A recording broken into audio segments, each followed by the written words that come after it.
सारस्वते गौरवाणी प्रचारिणे निर्विशेषा शून्यवादी पाश्चात्य देश तारिणे श्री चैतन्य मनोभीष्टं स्थापितं येन भूतले स्वयं रूपा कदा मह्यं ददाति स्वापदान्तिकं वन्देऽहं श्रीगुरु श्रीयुतापदकमलं श्रीगुरुन् वैष्णवांश्च श्रीरूपं साग्रजातं सहगना रघुनाथान्वितं तं सजीवं साद्वैतं सावधूतं परिजनसहितं कृष्ण चैतन्य देवं श्रीराधा कृष्णपादान् सहगना ललिता श्रीविशाखान्वितांश्च हे कृष्णा करुणा सिंधु दीनबंधु जगतपते गोपेशा गोपिका कांता राधा कांता नमोस्तुते तप्त कांचन गौरांगी श्री राधे वृंदावनेश्वरी वृषभानुसुते देवी प्रणमामि हरिप्रिये वंचाकल्पतरुभ्यस्य कृपा सिन्धुभ्य एव च पतितानां पावनेभ्यो वैष्णवेभ्यो नमो नमः। जय श्री कृष्ण चैतन्य प्रभु नित्यानंद श्री अद्वैत गदाधर श्रीवासादि श्री गौर भक्त वृंद हरे कृष्णा कृष्णा कृष्णा हरे हरे हरे राम राम राम हरे हरे। ग्रंथराज श्रीमद् भागवतम की जय। ओम नमो भगवते वासुदेवाय। ओम नमो भगवते वासुदेवाय। ओम नमो भगवते वासुदेवाय। नारायण नमस्कृत्यं नरं चैव नरोत्तमं देवीं सरस्वतीं व्यासं ततो जयमुदीरयेत्।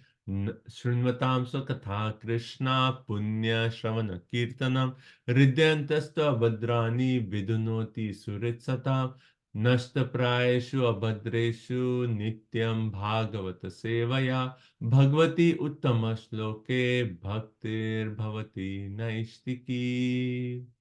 श्रीमद् भागवतम की जय। सर्वशास्त्रादि पीयूष सर्ववैदिक सत्फल सर्व सिद्धांत रत्नाद्य सर्वलोकैक दृक् सर्वभागवत प्राण श्रीमद्भागवतो प्रभु कलिदन्तोतितादित्य श्रीकृष्ण परिवर्तिता परमानंद पाथाय प्रेम वर्ष अक्षराय ते सर्वद सर्वसेवाय श्रीकृष्णाय नमोस्तुते। मद एक बंधु मद संगीन मद गुरुन मन महाधन मन निष्ठारक मन भाग्य मन आनंद नमोस्तुते। असाधु साधुतादायन अति नीच तथाकर हा ना मुंचा कदाचिन मां प्रेमन हृत कंथयो स्फुरः। श्रीमद् भागवतम की जय। प्रेमन हृत कंथयो स्फुरः, accompanied by pure love of Krishna. O Srimad Bhagavatam, please you manifest yourself in my heart and in my throat. Hare Krishna. Okay, Hare Krishna, everyone. Thank you so much for joining, and please turn on your video cameras if you can. So we are actually in Canto 3, chapter number 6. We are towards the end of the chapter. So we are going to discuss the last section of 3.6, and then we'll move on to chapter number 7. Okay. So anyone remembers for last class, what were the points we discussed? What are we discussing right now?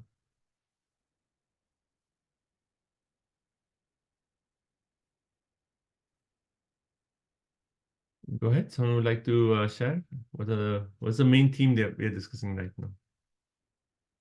So, Yeah, Shri Lord expands his Garbhodik side, Vishnu, and enters into the universe and stays there for thousand celestial years, and then everything gets agitated because everything was in unamalgamated status. I think that was the word. And then he sensed that Bibrit energy.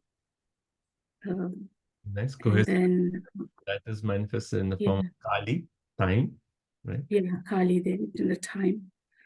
Yeah. And then all the devatas, first all the 310 and 1, 310, that concept of the Jiva Shakti and the 10 airs, Prana Shakti, the airs, and then the three of how you identify yourself, Adhyatma, Adibhautika. Yeah, that. Wonderful. Yeah. Thank you. Thank you. So very nice, Bhante. So we started off like we are starting in the previous chapter, reading the prayers of demigods. And why did the prayers of demigods come? Because Lord Karnadaksha Vishnu, he created all the different sense devatas, right? These devatas were created, but they could not function together because they were not united in purpose. And the devatas, they offer their prayers. And then after the prayers, Karnadaksha Vishnu, he hears the prayers of the demigods, and then he actually sends his own Vibrita Shakti, cohesive energy, which amalgamates all these elements together. And then the golden universal egg is formed, which actually, right, when we see the photo of like, there's a famous painting of Mahavishnu, right, lying down, and all the universe is coming. So the golden egg is formed, but that actually remains for 1,000 celestial years, right? And then, right, then Lord Garbhodaksha Vishnu, he actually enters into the golden egg, and then he gives life, right? So that's when, so up to this stage, all the consciousness of the jivas was in dormant stage. But now, as soon as Garbhodaksha Vishnu enters, then they are again awakened. And then after they are awakened, the demigods are awakened as if awakening from sleep. Then the manifestation of the Virat Purusha. So from Garbhodaksha Vishnu, the first expansion is a Virat Purusha. And then we read that entire section from text 11 all the way to 31, right? We came all the way to 31, where we talked about how that is the place. So in the Virat Rupa, that is the place where the organ is located, right? So that could be, let's say, the mouth. And then there's a controlling deity who actually enters into that or is present in that location. So for mouth, it is Agni. And then what happens? As soon as the controlling deity is present, then the voice is generated. And through the voice, what one can do? One can articulate, one can speak, one can express himself. So similarly, these four aspects, right? So there's Adi Bhuta, the location in the Virat Purusha. The second, Adi Deva, who is present, the demigod who's present in that location. Third one is actually the subtle sense organ or the Adhyatma, which is like the voice. And the fourth one is Adi Bhuta, which is our power to articulate. Right? So this we actually went through with different parts of the body of the Virat Purusha. And the last part, what we discussed last time, is coming to the aspect of the four Varnas. Brahmana, Kshatriya, Vaishya, Shudra. So Brahmanas come from the head, right, of the Virat Purusha. The Kshatriyas come from the arms, right, because they have to protect. So Shat means to protect. So they come from the arms. The Vaishyas, they come from the thighs, and the Shudra comes from the legs. Right? So this way, all the demigods, the living entities, the natures of the living entities, the Varnas, everything is actually manifested from the Virat Purusha. Right? So coming from Karnadaksha Vishnu, we have come all the way to manifestation of all these different elements. Right? Okay. Any questions, comments up to this point?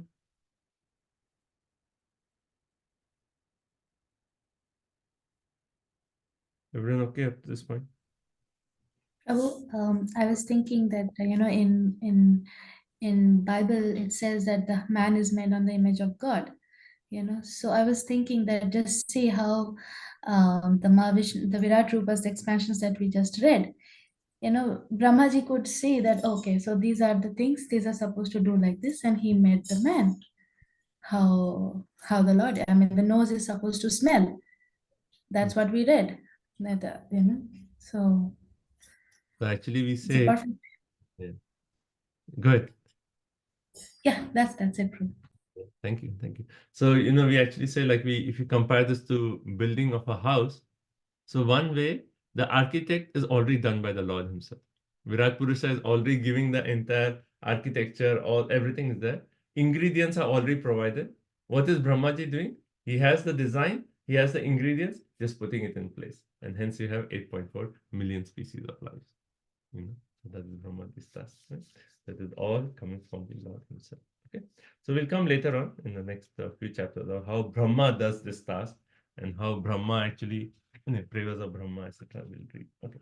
So now continuing, we came to a point of the four Varnas. So we text number 33, we can just discuss 33 onwards, right? And then yeah, just few verses to the end of this chapter. So let's start off with text 33. I think we did the Sanskrit for this.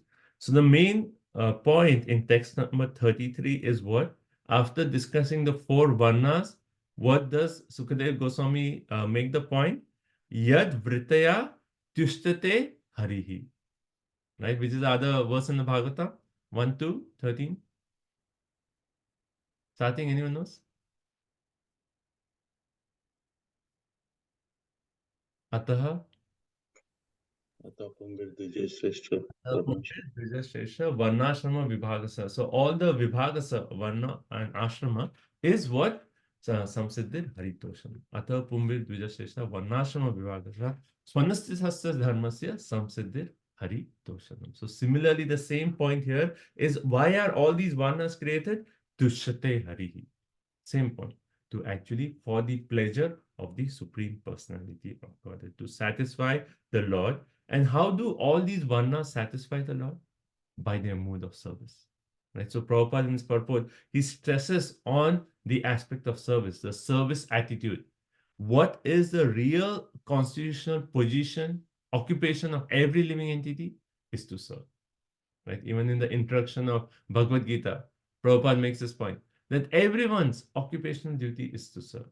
Right? Even if we don't realize, we'll discuss that in the next chapter also. We don't realize, but everyone is engaged in service. To please your relatives, you serve your children, your wife, your husband, and then you serve the society. Or if you're not serving all this, you're serving your own senses. So somehow that mood of service is always there. Right? No one can escape that mood of service. Service is always there. Now, the right attitude, like, okay, why are these four varnas given? The right service attitude is that all these four varnas, where are they coming from? The Virat Purusha. Hence, all these four varnas should actually work for the satisfaction of the Lord himself, because that's the origin, right? How Prabhupada makes a point. You have the head, the hand, and the thighs and the legs. Right? Yeah. Did I mention this point? How Prabhupada says that once all the different parts of the body decided to go on strike. Right? Prabhupada makes this point. The hand said, why? Why everyone is giving food to the stomach? No. We want food separately. We want to enjoy the gulab jamun separately. Right? But how can the fingers even enjoy the gulab jamun? It has to go to the tongue and it has to go to the stomach. And then they decide to boycott. And what was the result? As soon as they decide to boycott, they themselves became weak. Because unless that is a system, unless the food is given to the stomach, they will not get energies. So similarly, the point is all these four varnas is actually meant for the satisfaction of the Supreme Personality of God. And Prabhupada makes this point, as human beings, as having this human form of life, and then in these four varnas, we should realize the mood of service attitude and how we are all meant to actually finally give satisfaction to Hari himself. Right? Okay, so Prabhupada talks about this importance of service attitude, and Prabhupada makes a point that this service attitude is different from the service of this material world. In this material world, we have the spirit of false mastership. Right? We want everyone to serve us in this material world. I want to be the master. I want to be the boss so that so many people will actually serve me. I mean, that is, the false ego. That is the nature of every conditioned jiva, is having the mood of like the lordship, the mood of controller, and hoping that, okay, I'm so-and-so position in my company, let me go here. Then I have so many more people who will be under my control.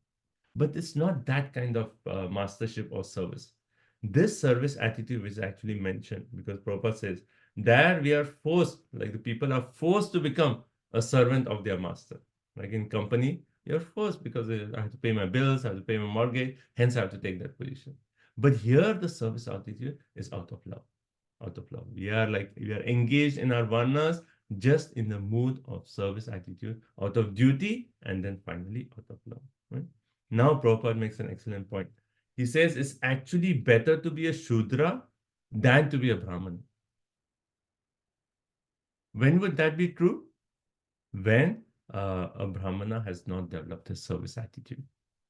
And practically we can see, like even in our society, maybe someone is, and I shouldn't say in our society, but in general, if someone is really good at quoting Shastra and doing has a knowledge of our Vedas, but if he is so proud that he's like, oh, I know all the Shastra, why should I do menial service?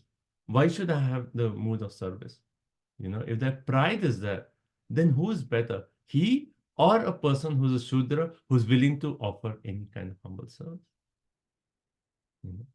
So Prabhupada is making the point, it's actually better to be a Shudra than a Brahmana who does not have service attitude, because all these 4 Varnas, their real position is actually to engage in service. Right? So Brahmanas are serving the society. How are they serving? By giving spiritual knowledge. The Kshatriyas are serving the society. How are they serving? By protecting the other Varnas. The Vaishyas, how are they serving? They actually take care of cows and give food, provide food for the other Varnas, right? And the Shudras, their entire duty is to serve. Hence, yeah.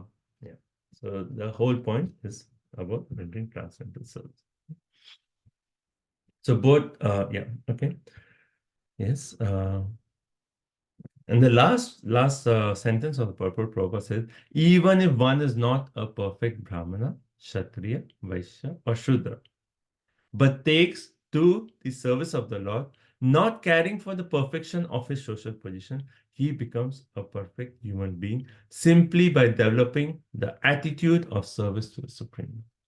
Even if we are not perfect in our duties of Brahmana, Kshatriya, Vaishya, Shudra, if we are actually engaged in a service attitude to the Lord, we are perfect. Yeah. Can you think of one verse in the first canto, which is actually Narad Muni is making the same point?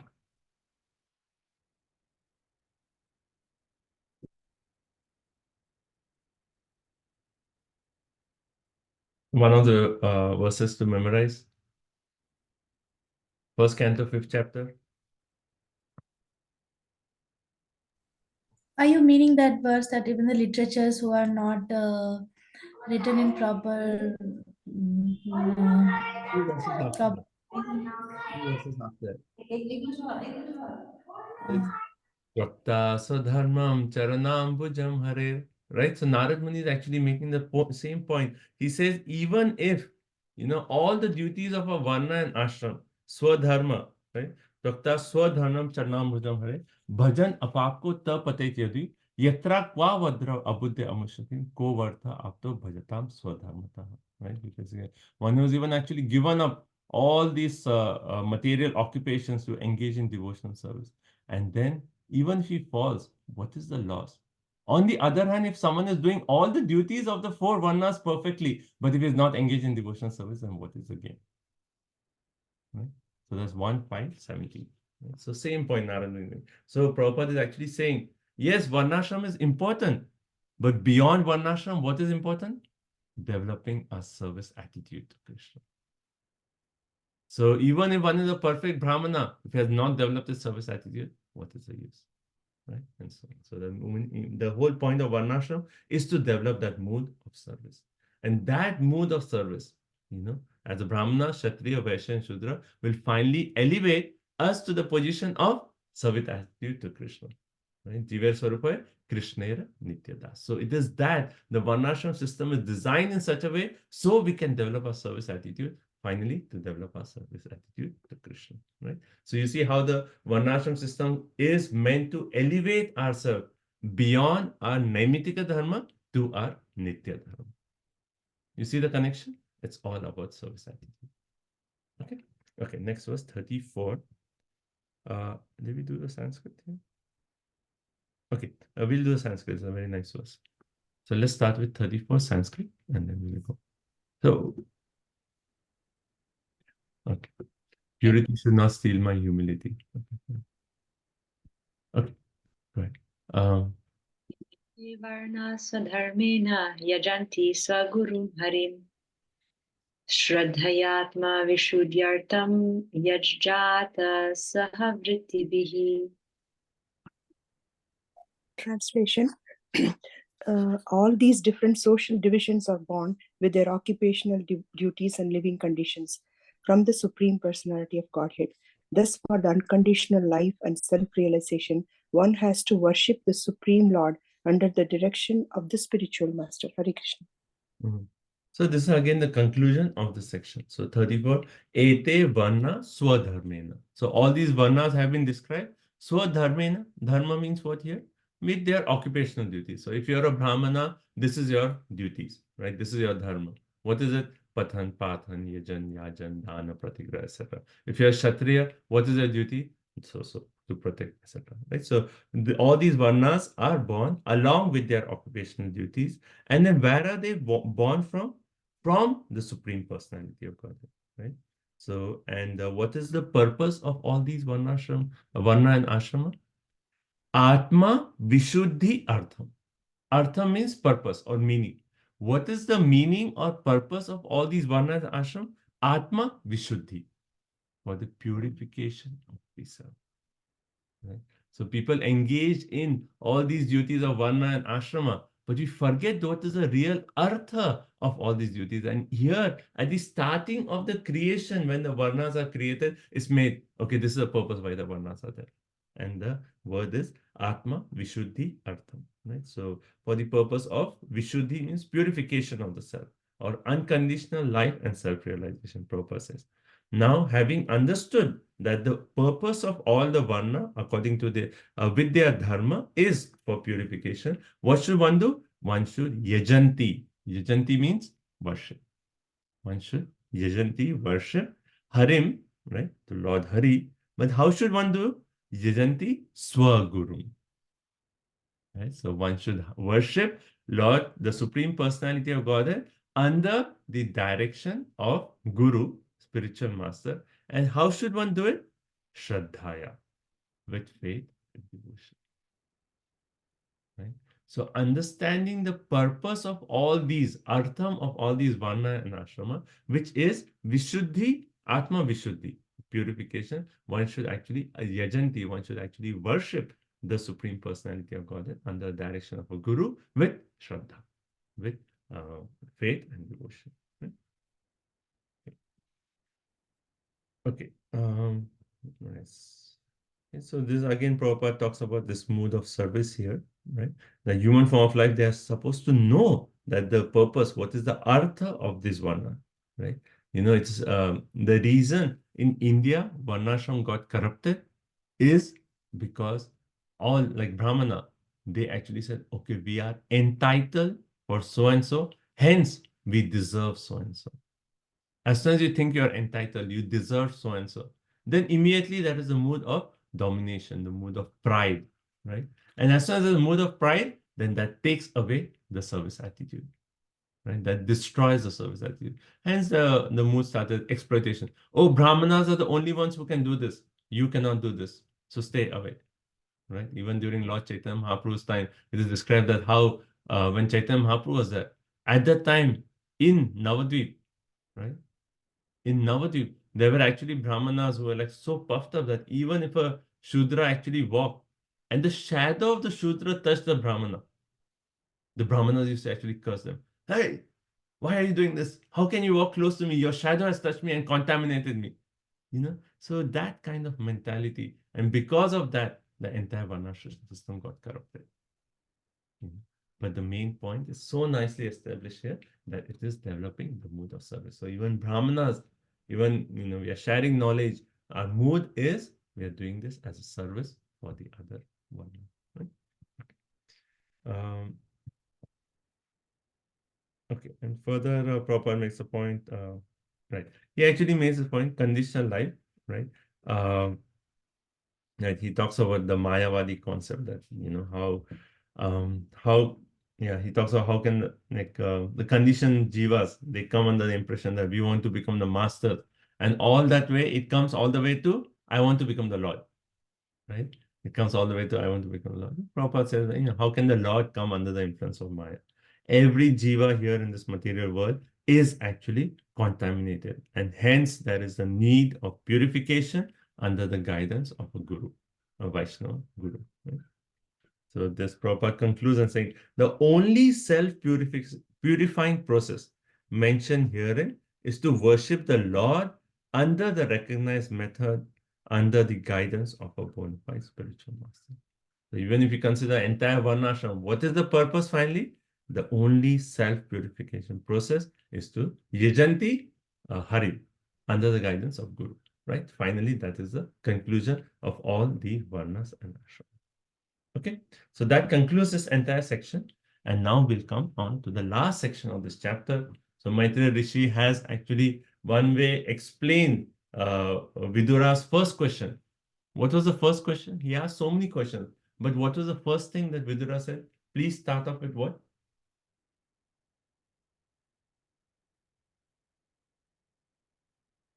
What did Vidura? He asked so many questions and then he said, okay, I'll give you a hint to start off with something. What was something?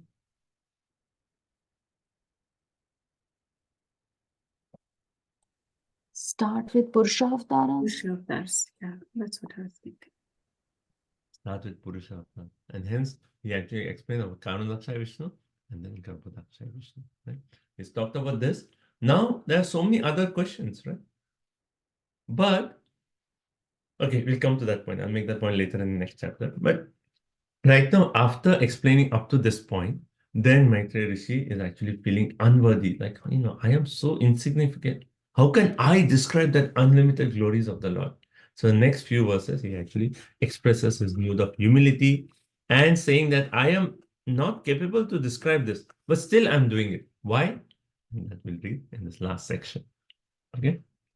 So text 35. So this is, now we have finished that section of Virat Purusha, and now we are coming to the last section. Okay. Let's continue. 35. Etachatur bhagavato deva karmatma rupinaha shraddhatyad upakartum yogamaya balodayam. Vijay Mataji. O Vidur, who can estimate or measure the transcendental time, work, and potency of the gigantic form manifested by the internal potency of the Supreme Personality of Godhead? Right. Krishna. He's explained the entire Virat Purusha is explained, and now he's actually making the point that Shata. So we see the word Shata again and again. Shata referring to Vidura. O Vidura, O Shata, right? Bhagavata, this Supreme Personality of God, Daiva Karma Atma Rupina. That form of the Lord, which is actually in charge of transcendental work, right? The Varnashram, one can say, time, nature, right? So that form of the Lord, which is actually Daiva Karma Atma Rupina, representing to this Virat Purusha, that form of the Lord. Kaha Shraddhaya. Who can actually measure Upakartum? Who can measure in totality this entire form, which is manifested by the Yogamaya potency of the Lord? Right? So this entire Virat Purusha, though it is a temporary material manifestation, still it is actually manifested by the Lord himself through his internal potency. Right? So who can measure, who can estimate this form? Right? Now, the word Shraddhayat is very nicely explained. You see, it says Shraddhayat, aspire. Right? So why does it say aspire? So one point is who can measure the unlimited Lord? For sure, no one can. Second point here, Shraddhaya, that even if one desires to explain, he desires, he doesn't even start explaining. Even if he desires to explain, still the desiring to explain the Lord is impossible. What to speak of the actual act of describing the Lord? Right? Even desiring to explain is actually impossible. Okay, so so that's the point here. So Prabhupada, in these purports, repeatedly again and again, he talks of Dr. Frog. Right? So Dr. Frog again and again. So we'll see in many of these purports, Prabhupada says the froggish philosophers, Dr. Frog, and he talks of so and so. So who is Dr. Frog? Like I'm sure you must have heard like how Prabhupada in his classes makes the point that there was this Dr. Frog in a well, right? And why Dr. Frog? Because he was saying, I am in this frog measuring 3 cubic feet, right? And I am the controller of this entire thing. I know everything. I know everything. I know the size of this well. I know the depth. I know the water. I know everything. And then a frog comes from the Atlantic Ocean into his well, and he actually says, you know, Dr. Frog, you have done your PhD, right? You have done your PhD, you have so-and-so degree, but actually there is a whole ocean which you have no knowledge of. And the Dr. Frog, no, how can you say that? I have done my PhD, I know everything. And then saying, no, it is much, much bigger than this well. You cannot imagine. And then Dr. Frog said, okay, even if I accept your word, is it 3 times? Is it twice bigger than this well? I said, no, much bigger. Okay, 5 times bigger. And then Dr. Frog is expanding himself, like Prabhupada said, saying, okay, 5 times bigger. And then he goes 10 times bigger and he's expanding. And by his expanding, what happens? He just blasts. I mean, he kills himself. So similarly, Prabhupada makes the point that, these scientists like who are atheistic, we are not against scientists, but scientists who are atheistic, they actually say that we know everything. We have figured out everything, right? We know everything. See, there is certain things that we know, right? Like we know, okay, I know this is a subject and I know so much of this subject. There is certain things we know, we don't know, right? In the sense, like if someone asks me something about medicine, doctor or anything, I don't know. I know that I don't know that science. Right? And there is a third thing, we don't know, that exists. So what was the first thing I said? Yeah, we know, we don't know. The third thing is we don't know that exists. That is something which is the entire spiritual domain. So it requires humility for us to actually accept that there is a whole science that we have no knowledge of at all. And the scientists are puffed up thinking that, oh, okay, this is my area, I know everything. This is what I don't know. That's not my area. But there's nothing beyond that. That is foolish mentality. And Prabhupada is criticizing that mentality. Beyond all this, there is actually the entire spiritual dimension which we have no knowledge of. Right? So Dr. Frog philosophy. In this purport, Prabhupada makes a point. He quotes the 11th chapter of Bhagavad Gita. Right? What does Krishna say? Tell Arjun, I will give you divine eyes. See my Virat Rupa. Right? And then what does Arjun conclude with that? Aneka bahudara vaktra netram pashyamitam sarvaton ananta rupam. Ananta rupam, right? And then nantam na madhyam na punastavadim pashyami vishveshwara vishwarupa. Right? So Arjun is saying, oh gigantic Vishwarupa, I see so many aneka bahu, right? Aneka hands, vaktram, netram, eyes, all directions. They are all unlimited. I cannot find the end, the beginning, or the middle of this manifestation. Right? So Arjun, he had divine eyes. And with that divine eyes, he's coming to a conclusion that, oh, Lord, I cannot know you. You're unlimited. And we, without having the divine eyes, say that I have figured out everything. I know everything. Right? So that is the stupidity of the atheistic scientists. Right? So Prabhupada talks about that. Okay. So what is the best part? Prabhupada concludes and says, the best part is to become a cool-headed.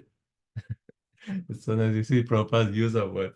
Become a cool-headed, submissive devotee, and all we have to do is hear with faith from a bona fide spiritual master. One way the process of bhakti is so simple. All we have to say is, okay, this is the process. Just come and hear submissively. That's it.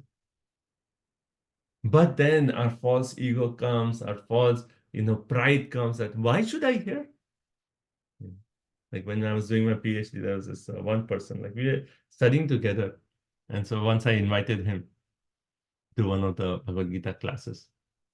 And then, and he knew just a little bit about ISKCON, that how there are Americans and European bodied people speaking. And then first question he asked, so who will be the speaker? I said, that is just Maharaj and he's American. American body, you want me from India to hear from a person who's from America? Never, I'm not going to come.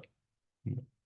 So, that itself shows that how like little knowledge you have, that you are making a distinction based on body. not even knowing the ABC of Bhagavad Gita, starting off that we are not this body. But that is PhD mentality that you get. Oh, you get. So that's why they say you get PhD, you get permanent head damage.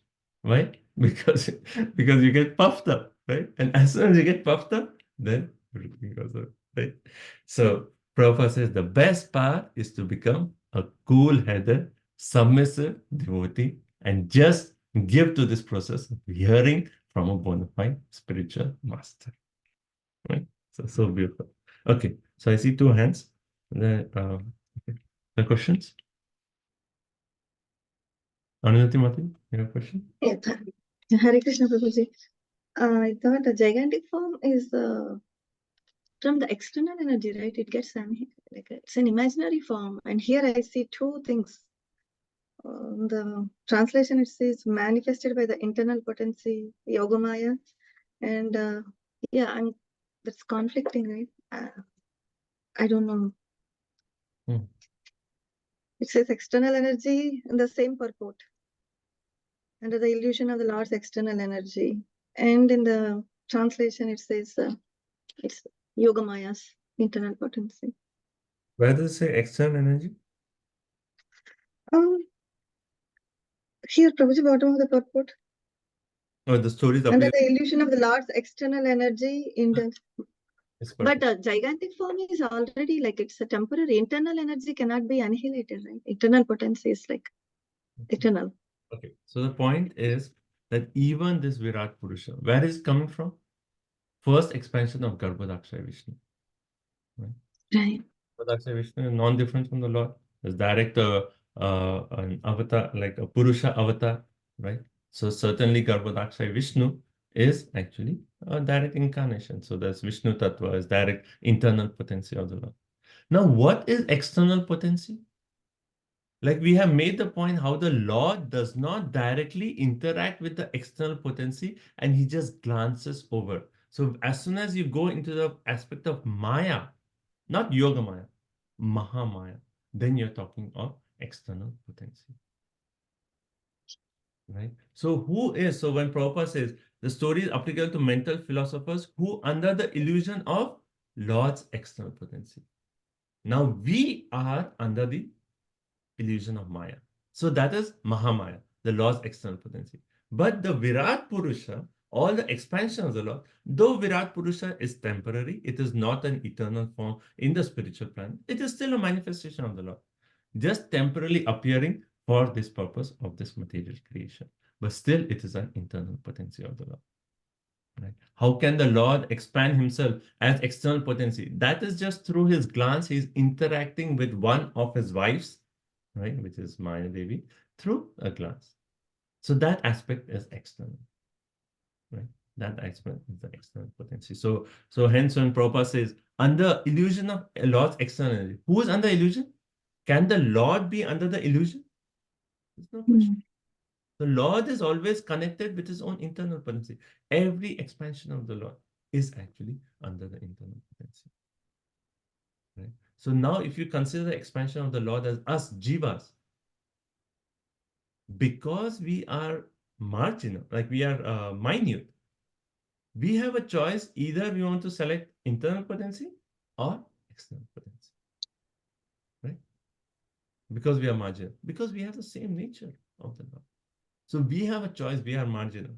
But if we select Vishnu, then we are under internal potency. So those who are here in this material world, who are neophytes or who are materialistic, and if they are actually connecting with the Virat Purusha, because Virat Purusha is a manifestation of the Lord, gradually it is Krishna's plan to bring them under the internal potency.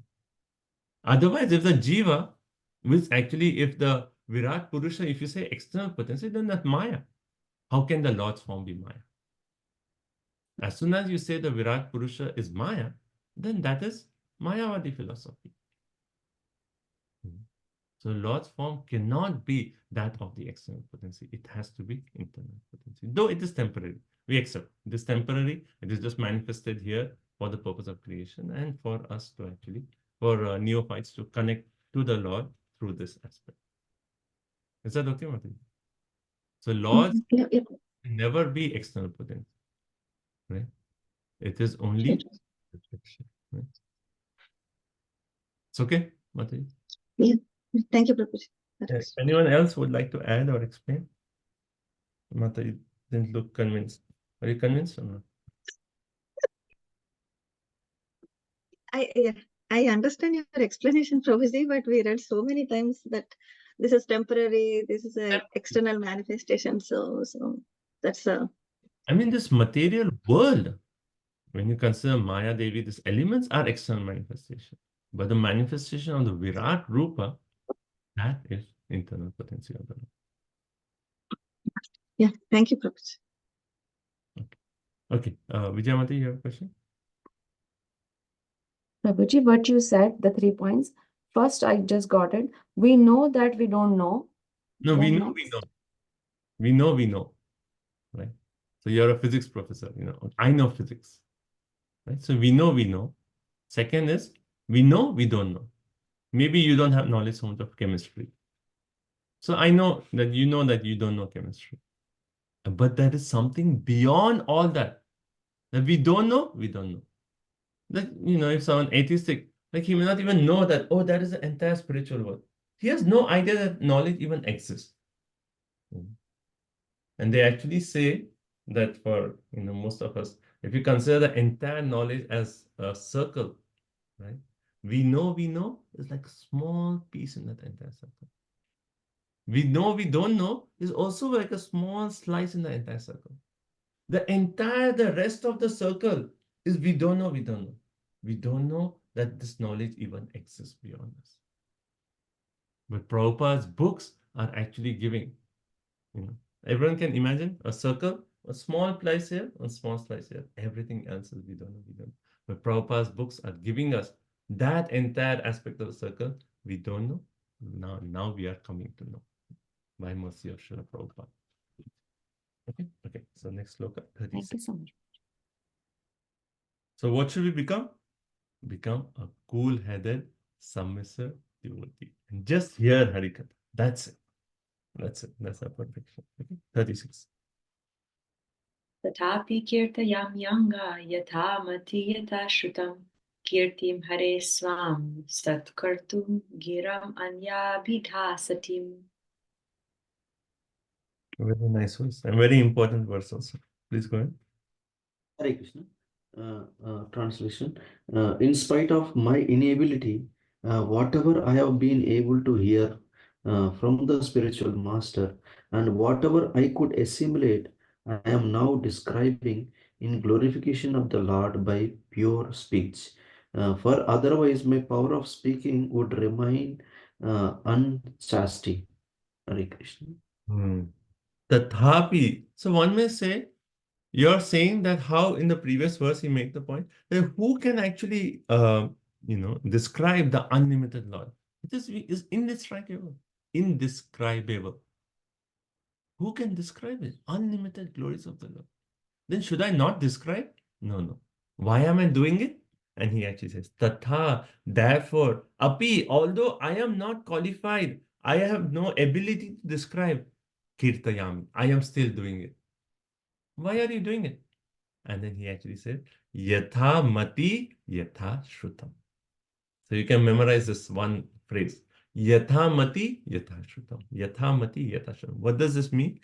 As much as I can assimilate by shrutam. Assimilate is mati. Yatha mati yatha shrutam. By hearing from the spiritual master, whatever I assimilate, I will speak. I'm not going to speak everything which is beyond my realization. I'm not going to speak. I heard so many things from Krishna that spoke to Uddhav, and maybe some of them are beyond my realization. But whatever I could assimilate, I am going to speak to you. Right? And if I don't do this, then what happens? Then he's saying, Kirtim Hare Swam Swakartum, right? Giram Anyabhi Dida Asatim. Sati we know. Sati means chaste. Asati. If I don't do this, then my power of speaking is being unchaste. Why unchaste? We just read, where is the voice coming from? It is coming from the mouth of the Virat Purusha. And if you are not using that mouth to speak about the glories of our source, our origin from which we have come, then the power of speaking is actually unchaste. Unchaste in the sense like, a wife is being provided everything by her husband, but still she actually is serving someone else. That unchaste, asati, right? Asati. So the point is that he's saying, O Anga, O Vidura, Yathamati, as much as assimilated, Yatha Shrutam. Whatever I've heard, whatever I assimilated based on my hearing, I am actually speaking to you. Right? And if I don't do this, then my power of speaking will become unchaste. Hence, to purify myself, I am speaking this knowledge. Right? This is applicable to each one of us. Right? How? From now, we'll ask everyone to give Bhagavatam class. Why? You should give. Because Yathamati Yatha Shrutam. You have heard for so many years. Right? Now, whatever you are assimilating, you should speak. If you don't speak, then you are not being chaste for your function of speaking. Right? So actually, if someone asks you to give a Bhagavad Gita Bhagavatam class, we should be like, yes, this is an opportunity to purify. I will do whatever I have heard, Yatamati, Yatashrutam, I will do that. So that should be our mood. So very nice verse. Right? And I'm doing this to purify myself. So Prabhupada actually makes this very nice point. He says, okay, we understood, he already established in the previous verse that conditioned soul, as conditioned soul, we are contaminated. Our consciousness is contaminated. What is the symptom of consciousness? Activities. As soon as we say consciousness, that means there's going to be activity. Right? So we cannot separate the two. Bhagavad Gita, what does it say? Nahi kartum shanamapi. 3.5, what is it? Nahi. I'm confusing it with another verse which is very similar. Yes. Nahi kartum shanapi. That even for a moment, we cannot not work. Consciousness, living means we have to work. Right? Anyone found that verse? What is it? Nahi kaschit kshanamapi. Thank you. Nahi kashit shanamapi. Right? I was missing that word. Nahi kashit shanamapi. Even for a moment, we cannot not work. The symptom of consciousness is activity. Right? Now the activity, consciousness is polluted. Right? So one may say, because my consciousness is polluted, I should not even engage in activities of describing the unlimited pure Lord. Actually, if you see,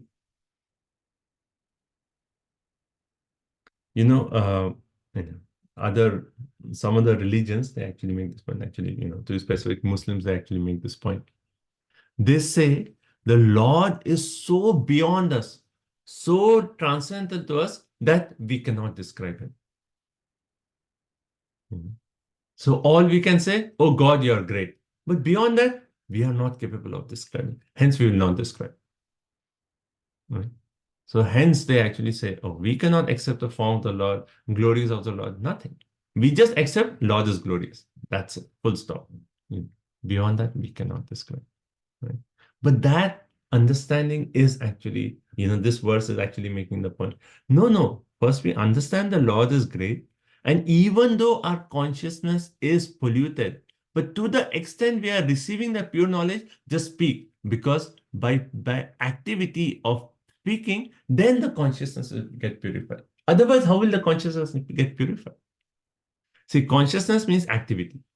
Activities we have to change. And when the activities are what? Devotional service. Right? Activities are meant for engaging in Supreme Lord, then the consciousness will get purified. We cannot say that, oh, consciousness is not pure, hence we can describe, hence we will not do it. How will the consciousness get pure? Get purified?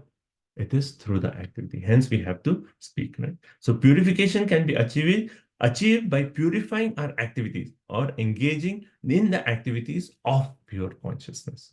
Engaging in activities of pure consciousness. Right? So Prabhupada also, he makes a point that how Jnanis say, our consciousness is impure, hence we should stop all activities. right? The process of Gyan is neti neti, right? They understand Sankhya philosophy, they make a difference between spirit and matter, and then finally they come to the mind that, okay, let's stop all activity, right? Stop, detach from this material world, stop all activity. Right? But the problem with that is it is an unnatural state. So if you see the path of Gyan, in the yoga ladder, after Gyan Yoga, what comes? Dhyana. And then Bhakti Yoga, right? You see Karma Yoga, then Jnana Yoga, Dhyana Yoga, Bhakti Yoga. Karma Yoga means activity, right? You are actually engaged in activity, you're detaching from the results. Jnana Yoga, you're trying to give up activity, right? Dhyana Yoga, it is kind of meditation, But finally in Bhakti, again we engage in activity. So that state of Gyan where we are actually rejecting the activity, that is an unnatural state. And Prabhupada compares the state to anesthesia. The consciousness is active, but we go for a surgery or, we go to a doctor for a surgery, then anesthesia is given. And then what happens? It is a temporary state where the consciousness is actually made dormant, or maybe the senses are actually made inactive, so that the person does not feel pain. But that is only temporary. As the person comes out of anesthesia, then again he wants to do activity. He wants to do activity. It's not that, okay, in anesthesia I was, this state, I want to, no. You come back, I want to eat, I want to drink, I want to do all the activities. So consciousness means activity, right? So that stage of the Jnana yogis where they want to stop is actually a temporary stage, which is like unnatural state, artificial purposes, just like anesthesia. Right? So Maitreya's point here is we should engage in activities, though we are not pure. We should speak Harikatha as much as we have heard. So what is the qualification? First, we have to hear submissively from a guru. Right? Hear submissively from a guru. First point. Second point, as far as possible, by one's honest endeavor. So nice, Prabhupada uses so perfect words, by one's honest endeavor. We are speaking honestly. Okay, this is what I know, this is what I'm sharing. One's honest endeavor, we should actually, as far as possible, speak. Right? Third attempt, we must attempt to engage body, mind, and words in the glorification. BMW formula, right? Comes again and again in the Bhagavatam. Body, mind, and word, we should try to engage in glorification of the Lord. If we do these three things, hear submissively, as far as possible, which one's honest endeavor, make an endeavor, right? And then third, attempt to engage in glorification of Lord with body, mind, and word. If one does that, then that itself is a process of purification. And if we don't do that, then we remain unchaste or impure, right? So if someone is making the point, oh, you are not pure, why are you speaking these topics? So this is the verse which gives the answer. Yes, I accept I'm not pure. I have so much contamination. I have so many anarthas. But the reason I'm speaking is if I don't speak, how will the anarthas go away? Right? Hence I'm speaking. But I'm speaking what I've heard from the authority. And that, because I'm being an instrument, hence the purity is coming through. So that's the key point. Okay. So Prabhupada concludes the purport and says, this simultaneously, okay, he makes the point that speaking Harikatha is not different from Krishna himself. Right? Speaking the glories of the Lord and Krishna himself is non-different. So when we are speaking Harikatha in an honest mood, following the instruction of Guru, then we are actually purifying. So we are directly coming in contact with Krishna, and by that contact with Krishna, we will actually purify ourselves, and thus this life becomes a complete success. So use this life to glorify Hari, to engage in Harikatha. Hear Harikatha, speak of Harikatha. And how do you do that? Yatamati, yata shrutam. Okay. Next verse, 37.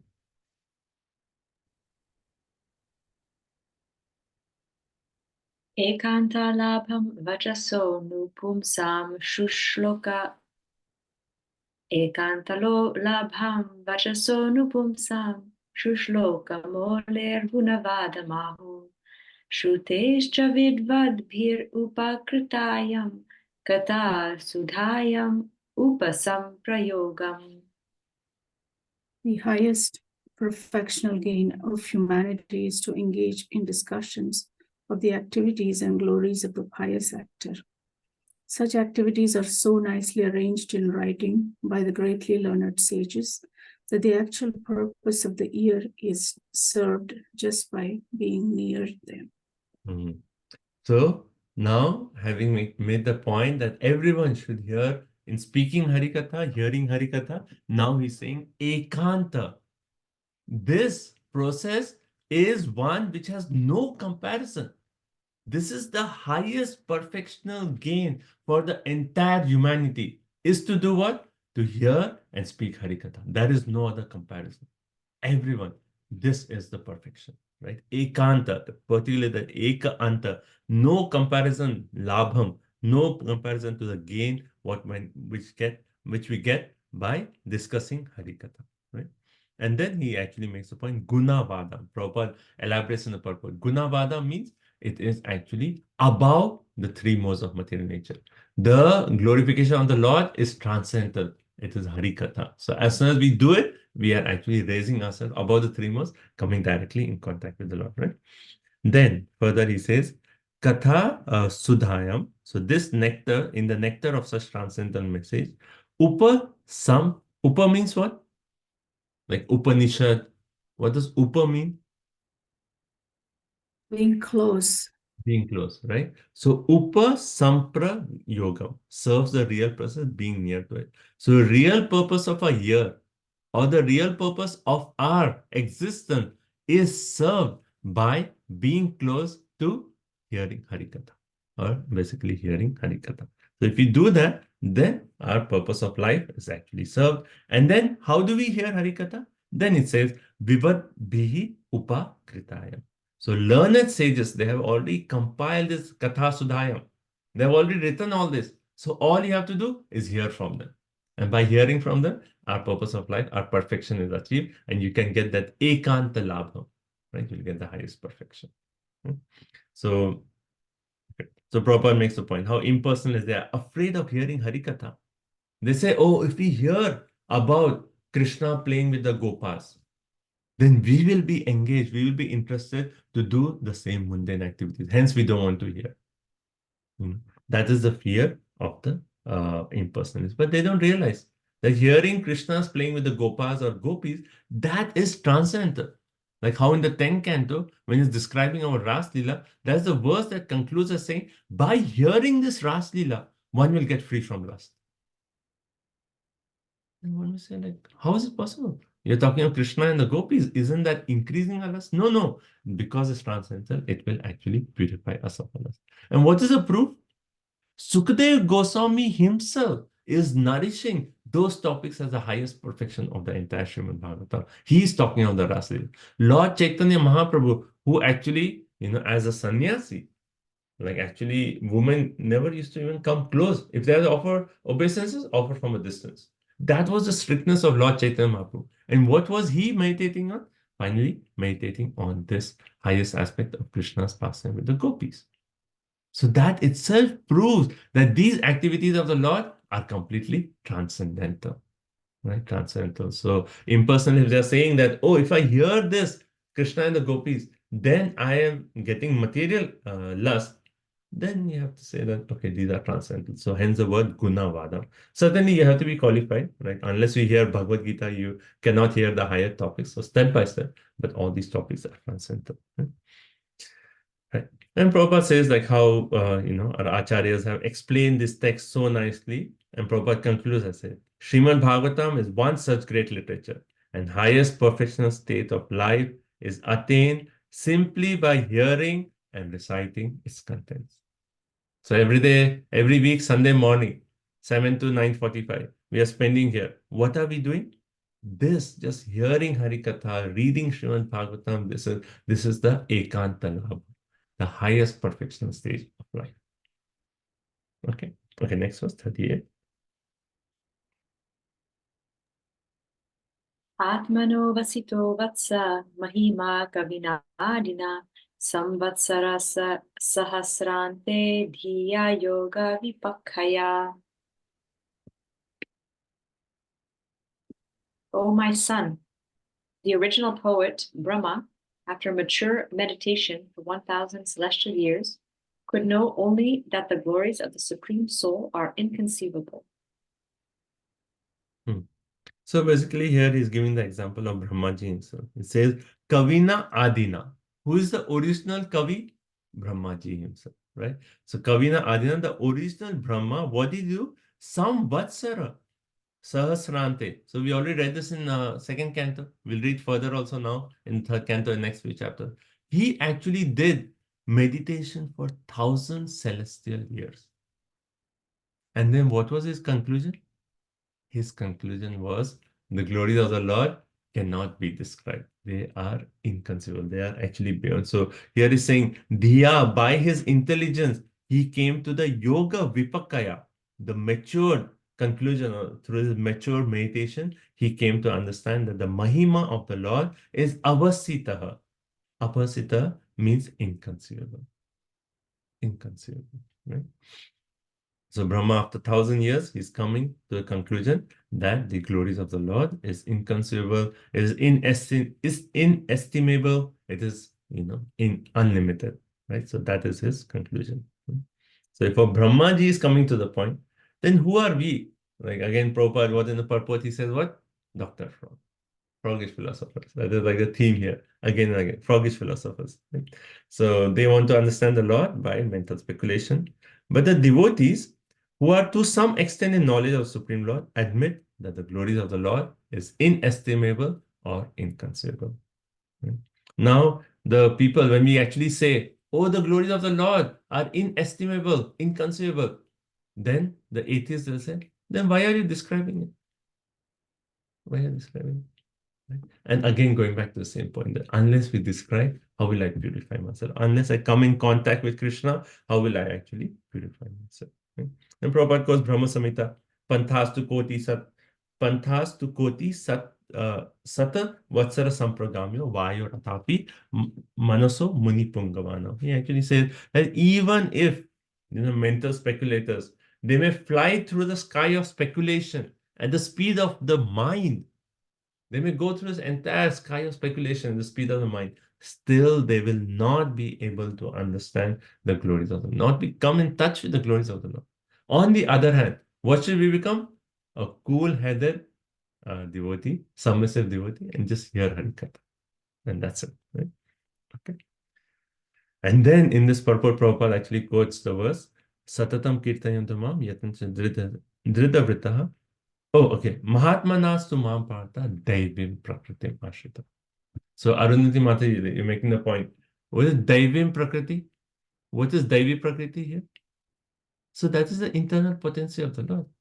So Mahatmanas tu mam partha. So we as jivas, we can become Mahatma when we are under the shelter of daivi prakriti. And who is daivi prakriti? Srimati Radharani. So Prabhupada, it's not common that Prabhupada mentions Srimati Radharani in his purports. But here you see, he's saying that when pure devotees, they take shelter of Srimati Radharani, then they will become Mahatma. And how do we take shelter of Srimati Radharani? So Harinam is Krishna and Harikatha is Srimati Radharani. So when you're hearing Harikatha, we are actually taking shelter of Srimati Radharani. Mahatmanas tu Mahapartha, Daivim Prakriti Mashrita. We are taking shelter of the Daivi Prakriti. Right? Right. So even if, the only way the Lord can be known to a particular extent is through the means of devotional service. There is no other way to know the Lord, right? Again and again, we know Bhakti Amam, Abhijanati, etc., all these verses. Next verse, 39. Okay. So Vishwanath Chakravarti Thakur actually makes a point here. He says that the Lord is known. He quotes a verse from the Shrutis, right? Yes, yasya matam, tasya matam, yasya na vedasa. The Lord is known to he who does not think the Lord is limited, right? He who thinks the Lord is limited does not know him. As soon as we think that the Lord is limited, you cannot. The Lord can be known. I can understand the Lord, you cannot. The moment you accept that the Lord is inconceivable, then by the mercy of the Lord, He'll reveal to certain extent based upon our adhikar. Okay, next verse. Ato bhagavato maya mayinam api mohini yat swayam chatma vartmatma naveda kim utapare. The wonderful potency of the Supreme Personality of Godhead is bewildering, even to the jugglers. That potency is unknown even to the self-sufficient Lord, so it is certainly unknown to others. So now we made the point that Brahmaji, after 1000 celestial years, he came to the conclusion, Lord's glories are inconceivable. Now, the Lord Himself, yet Swayam Chatma Vartamama. So he actually says that the potential power is unknown even to the Lord Himself. So how can others know? Right? We talked about this, how once Krishna saw his own reflection in a jewel pillar. And he saw his own beauty and he was like, wow, who is this person? So beautiful. The Lord Himself does not know His glories. And hence what happens? He comes Himself as Sri Chaitanya Mahaprabhu to actually know His own glories. One of the internal reasons, like now all Panchatattva appearance is going to come, starting this Thursday, Advaita Acharya, the Nityananda Prabhu, Gauranga Mahaprabhu. The Lord Himself comes in the role of a devotee. That what is there in me that Srimati Radharani is experiencing 1,000 times more happiness than I am experiencing? What is there in me? I myself cannot know. Hence, unless I take the role of a devotee, particularly in the mood of Srimati Radharani, I cannot know myself. Right? And hence Lord comes as Sri Chaitanya Mahaprabhu. So here the point is made, even the Lord cannot know Himself, His unlimited glories, right? So wonderful, hence, hence Ataha. Therefore, this wonderful potency of the Lord is actually bewildering to the Mayina. Mayina means the jugglers, right? So Mohini, right? Bewilders even those. So Prabhupada again, what are you talking in the purport? Third purport. It starts off with what? Froggish philosophers. Three purports again and again. The froggish philosophers, right? In science and mathematical calculation, may not believe of the inconceivable potency of the Lord. So what do they say? Because they are limited, Dr. Frog philosophy, when they hear of, oh, Lord Ramchandra did this, or Krishna lifted Giriraj Govardhan for 7 days with his little finger. When they hear all this, then what do they say? Oh, that is mythology. Right? That is just a myth, and that's why, now it's unfortunate that even, pious people, they use this word, oh, mythology. Mahabharata, they call mythology. Ramayana, they call mythology. But what does it mean? Mythology means you're saying all this is false. Myth means false. This is actually introduced by, if you see in the history, by the Britishers, because they wanted to put down Indian culture, Indian values, the importance of the Shastra. And hence they actually said, oh, all this is mythology. And that word has still propagated, and people use that word even without understanding the meaning of the word. It is not mythology. It is an actual fact. It is an actual fact, right? We have heard it, we have experienced it, and we are actually engaging in the path of bhakti. It is not mythology, right? So, like even in which is that famous series, Amar Chitrakatha, right? Amar Chitrakatha. If you open the French side of it, right, before the entire whatever the stories are, they say, and this mythology, it is not mythology, right? It is only either the scientists or the atheistic scientists, they actually say, oh, how is it possible? Who, a small child can lift the entire Govardhan on little finger? Not possible. Hence mythology.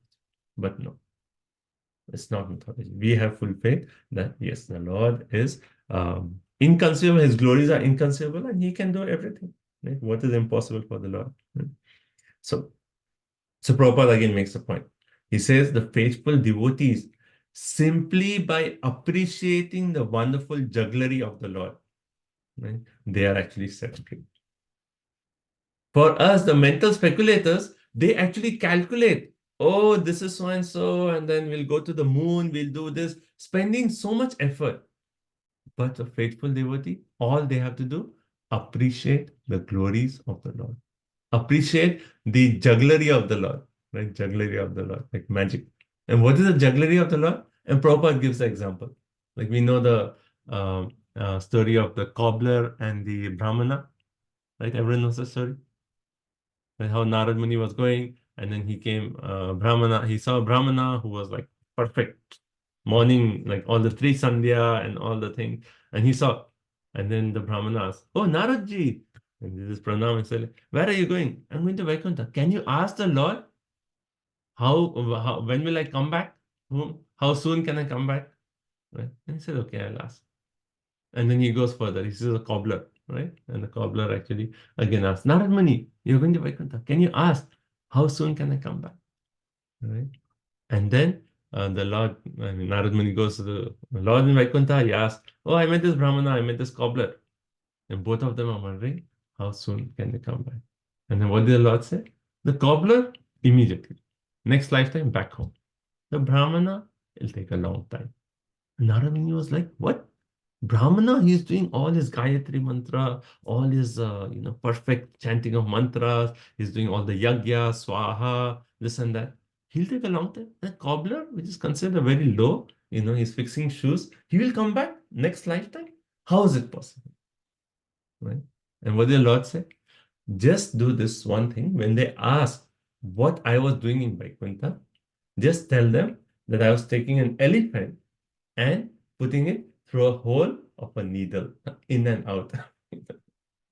Lord's sense of humor. So Narad Muni said, okay. And then he came to this Brahmana and said, the Brahman said, oh, so did you see Vishnu? And said, yes, I saw Vishnu. So what did he say? He said, it'll take a long time. And the Brahmana was already in doubt. Like, why long time? I'm doing all my sandhya, this puja, everything. Why long time? And he said, just to make sure that he actually met. Said, so what is Vishnu doing? And he said, Vishnu is actually taking an elephant and putting him through an eye of a needle. And the Brahmana said, yes, I know. You did not go to Vaikuntha. You are just faking the whole thing. Right? I have no faith in your words. And then Narad Muni could understand. He has no faith in the Lord, the inconceivable potencies of the Lord. So certainly it will take a long time for him. And went to a cobbler and he said the same thing. That this is what and then the cobbler started crying.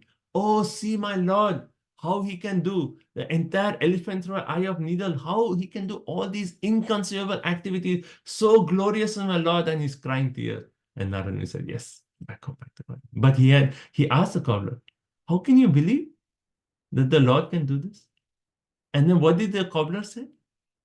Actually, everything I see, just if I see a seed of a banyan tree, in that seed, there are unlimited banyan trees. In that one seed. Why? Because the seed you planted, the banyan tree will come. And in the banyan tree, so many seeds.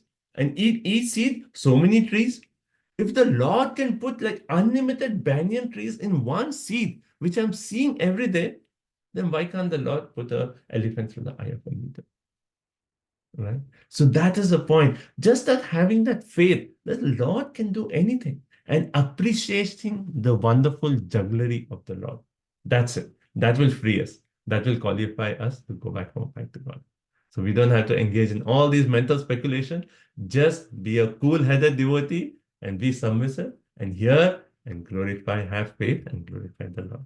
Right?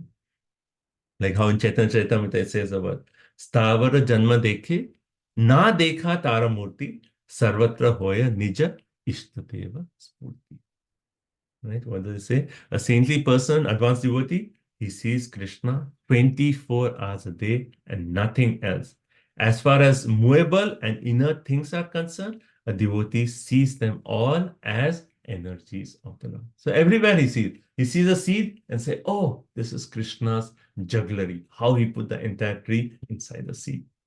Or he sees a rose, right? And he says like, oh, so beautiful. In just this Small plant, it has a potency of such a like such a nice fragrance. The Lord has put this in that seed, and so on. Okay, text 40, last verse. So after understanding that the Lord is inconceivable, inestimable, what should we finally do? We read this before also. What do devotees finally come to the conclusion when they understand how the Lord is inconceivable and inestimable? Let's read last verse. Right? What would you do? Okay, thanks, Pati. Yato prapyan yavartanta vachascha manasa saha aham chanya ime devas tasmai bhagavate namaha. What do we do? Understanding the Lord's glories are inconceivable. Tasmai Bhagavate Namaha. Just have to fold our hands and offer obeisances. Oh, glorious Lord, your activities are inconceivable. I offer my obeisances unto you. Right? Okay, translation. Hare Krishna. Words, mind, and ego, with their respective controlling demigods, have failed to achieve success in knowing the Supreme Personality of Godhead.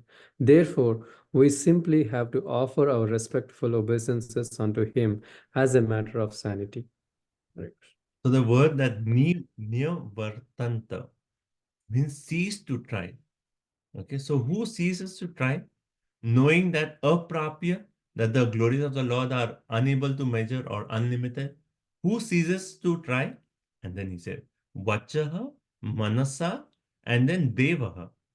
So we just read before, that is the predominating deity of voice. Who is it? Agni. Agni, yes, the right predominant.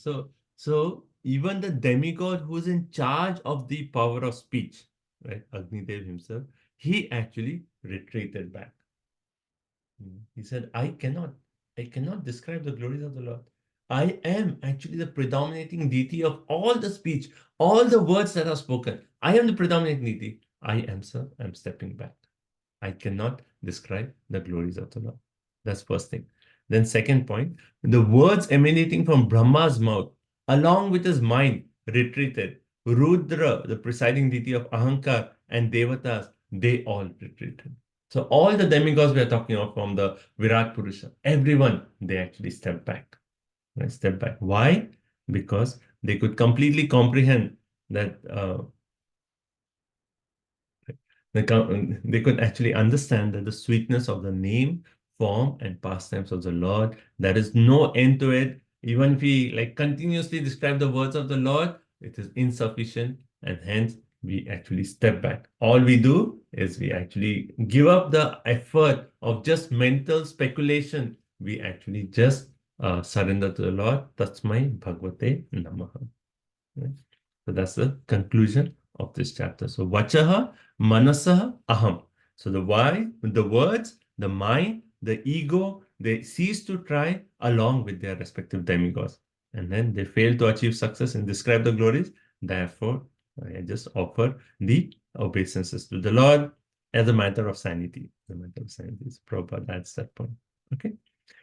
Okay, so the only method for understanding the supreme truth is devotional service, bhaktya maham abhinana. Right?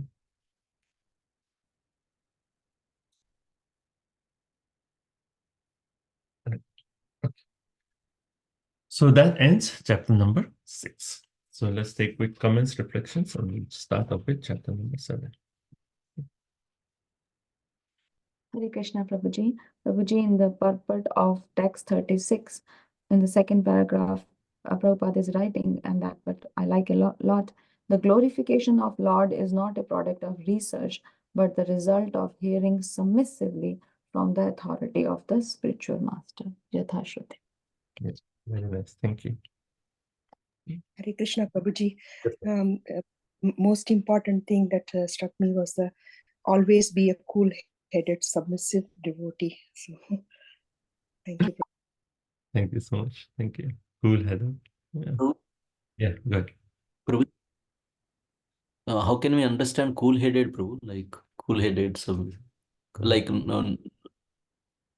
Like, No complication. yeah, one way, be simple. You know, Okay. like one Prabhupada disciple told me, like we should have the KISS formula. KISS. Keep it simple, sadhu. KISS formula. Keep it simple, sadhu.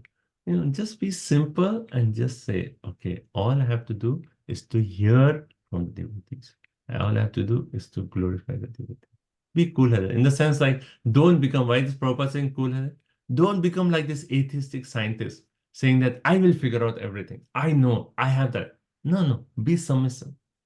Just say, okay, Krishna, the only way to know you is Tasmo Bhagavate Namaha and hear from those devotees who are described. Just have the cool head. Right? How Prabhupada said, chant and be happy. Chant and be happy. That's it. That's our formula. You chant Hare Krishna, you hear Hare Katha, you be happy. You know, why you have to complicate things and become like, oh, this PhD, that PhD. You know? If your PhD is helping you, you know, bring people closer to Krishna consciousness, appreciate the glories of the Lord, then it's worth it.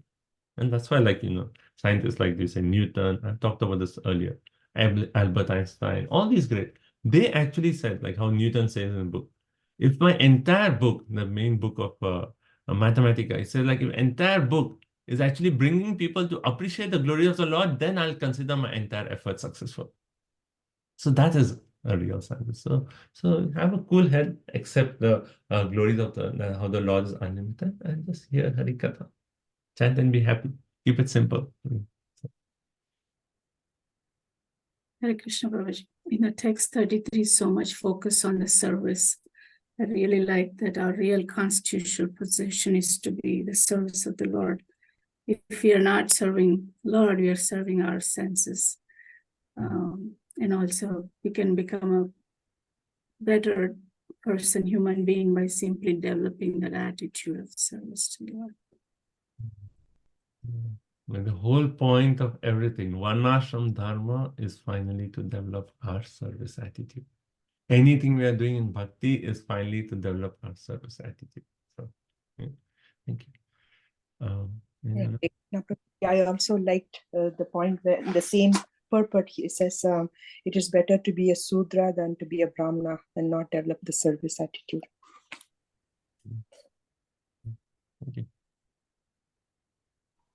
So I've got a question. So since we are talking about like how we're not mental speculators are like, you know, they are not going to take us anywhere. But, you know, bro, so suppose since we are reading certain things and it is suggested to be don't meditate on and think about what you have read. That is a sort of speculation, you know, trying to figure out what the verse meant, reading other acharyas, commentaries, you know, trying to understand, you know. So Yeah. say like, Yeah. you know, you're getting what I'm saying, Prabhu? Like, how does we differentiate? But I wouldn't call it a speculation. Because the word is what? Yatha matihi. Yatha matihi is using our intelligence to understand the point, Prabhupada's purpose, Acharya's purpose. We're using our intelligence. We are not speculating using just like, oh, I think this is it. Perhaps this is this. So we actually try to understand. And if you're not able to understand, we are senior devotees. So our intelligence is like we understand the Shastra from different perspectives, different acharyas' points of view. We appreciate, we gain a glory, appreciation for the glories of the Lord. And if you're not able to understand, we are senior devotees. That is the path of bhakti. Path of speculation is, I know, I can figure it out. To know the Lord, why do I need to hear from sadhus? Okay. I'll just do research in my lab and figure it out. That is mental speculation. That's different. So for us, the path is what? We do Shravanam, then we do Mananam, then we do Nidhi. But what is the last part? Vandanam. But we have to actually do the prayerful mood. Why do we start Bhagavatam with a mood of prayer? Because it's not mental speculation. We are saying, whatever I'm going to speak, oh Gurudev, you please give me the intelligence to understand and to speak this knowledge. So it comes with that Vandanam. So our Mananam and Niti Dhyasanam is not by our own speculation. It is by the mercy of Guru and Krishna. Right? Hence that Vandanam is so important in these two aspects. Is that okay? You didn't fully Yeah, complete. yeah, bro. I got it. Yes. I was trying to understand what is the difference between speculation in this and speculation in that. So this is not speculation. Bro, could you there's one more thing is when we were talking about how we are not purified, yet we should be able to speak so that we use our tongue in, that is a purification. So say in a practical example, Prabhu, say a person who has been really into being, being devotee, so suppose just like how, Prabhupada, initially they just joined for 1 month and they were out in book distribution. They have not read the book. Vaisheshika Prabhu says a story that somebody asked, what is there in the book? And he did not know. So he made it a point to read before he distribute. So what I'm trying to figure out is, Prabhu, suppose if we have not really got that purification and we speak, could we disturb certain new devotees who are coming, maybe they're hearing, say, A part of the philosophy, and maybe I'm speaking the Z part of the philosophy. So, I mean, that's a big, problem that could, right? That's why it has to be, like how Maitreya Rishi is actually making the point. Yatha, why do you use like Yatha Mati, Yatha Shrutam? As much as I have assimilated, I should just speak that. The problem comes which we, and Bir Krishna Maharaj makes this point often. We think that we are more advanced than what we really are. One of the anarthas. Yeah, we think that we are more advanced than our real position. And hence we think like, oh, I can speak this, I can speak this. And sometimes our over speaking or that mood could be unfavorable to neophytes. So hence, if you are doing it in that mood that, okay, Krishna, somehow you have made me an instrument to share this knowledge, whether that's on a book distribution or talking to a newcomer in the temple, if you are in that mood of prayer, then Krishna will give us the intelligence how to speak so that we don't do it. As soon as we are like puffed up, then little pride comes, then it could be very dangerous. Like even Bir Krishna Maharaj, when he tells his story, like first time he came to a temple, and then the devotees like preach really heavy. If you don't do this, you'll go to hell. You'll have this and this. And then Maharaj, what he said? This is not for me. Right? So this is not for me. So we have to be very careful, especially if you are seeing everyone, a person we meet on book distribution or a newcomer, as Krishna has sent this soul here. How I have to be so careful. What I speak, what I say, anything I say could either, deter his journey, He's finally come to the highest point, but anything I say could either bring him closer to Krishna or take him away. So I have to be so careful. Hence, the mood of prayer, the mood of sadhana is so important. That's why, we say we go out on book distribution. First of all, have your good sadhana in the morning. Chant your 16 rounds, pray to the Guru, pray to the Acharyas, then come out on book distribution. If you don't do that, you're out on book distribution, then first of all, it is so challenging. Everything becomes like, oh, he's saying no. And then we get our anarthas or our materialistic tendencies tend to come out. Oh, he said this, and then we get in a fighting spirit or So we are not doing it as an instrument anymore. So before we do it, that's why the morning sadhana, when we are doing our good sadhana, trying to do our best rounds in the morning, then we are preparing that throughout the day, either through speaking or just to acting in such a way. Everything that we do, especially for newcomers, it is not even our speech. Beyond our speech, see what we are doing. And that becomes like, oh, I want to be a part of this. I don't want to be a part of this. Like how there is this, some Christian, saint, he makes this point. I preach 24 hours a day, but sometimes I say something. You understand the point? I preach always, and sometimes I say a few words. That means preaching is just our actions. What we speak, Achar. yeah, achar and prachar. So hence that morning sadhana, having the right mood of servant of our Gurudevs, that mood is so essential before we are stepping out on the field, before we are actually going out to share Krishna consciousness. So, nice point. Thank you, Rabbi. Okay. Thank you. So should we take a break now since it's 8:35? And then we'll come back and we'll do chapter number 7. Okay. So let's take any other points before we stop? Hare Krishna, Prabhuji. Yes, Mataji. Yeah. Yes, Prabhuji. So I was just thinking like this, the verse 36, it is talking about the inability. So sometimes like what you mentioned, that devotees think that they are not capable of preaching or is the telling about Krishna, but then the example was given that about the postman. The postman is a poor person, but when he delivers the big, huge amount checks, so he has been given the authority to deliver that actually. Thank you, Prabhuji. Wonderful example, Mataji. Very, very apt example. Thank you. Thank you for sharing. Wonderful example. Okay. So we are all given our authority, right? Jare dekhe, tara kahe, Krishna upadesh. Amara agya hoy, Guru. Become a guru on my order. Lord Chaitanya Mahaprabhu has given everyone. Become a postman. Give the message of Krishna. Very nice. Thank you. Is just a technical thing. Is the video like okay for everyone? Yes, Oh, it's oh, good, Prabhu. on Video my is clear. on my end, like some videos are blurry. We could see you clearly. That's good. So let's take a 5 minutes break. We'll come back and we'll start chapter number 7. Okay. Thank you so much. Hare Krishna.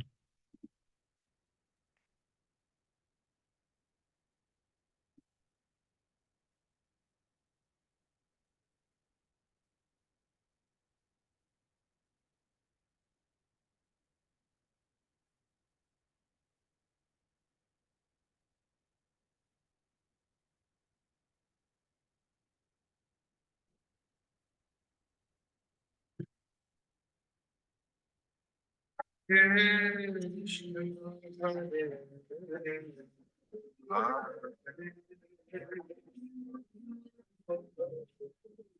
Ram, Hare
Hare Krishna, Krishna Krishna, Hare Hare, Hare Ram, Ram Ram, Hare Hare, Hare Krishna, Krishna Krishna, Hare Hare.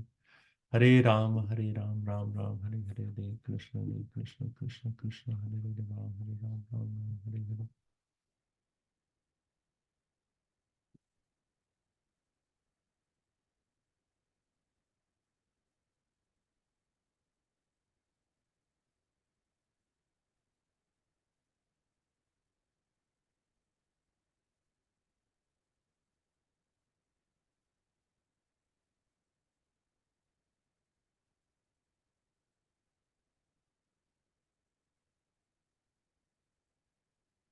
Okay, Hare Krishna, everyone. So let's continue.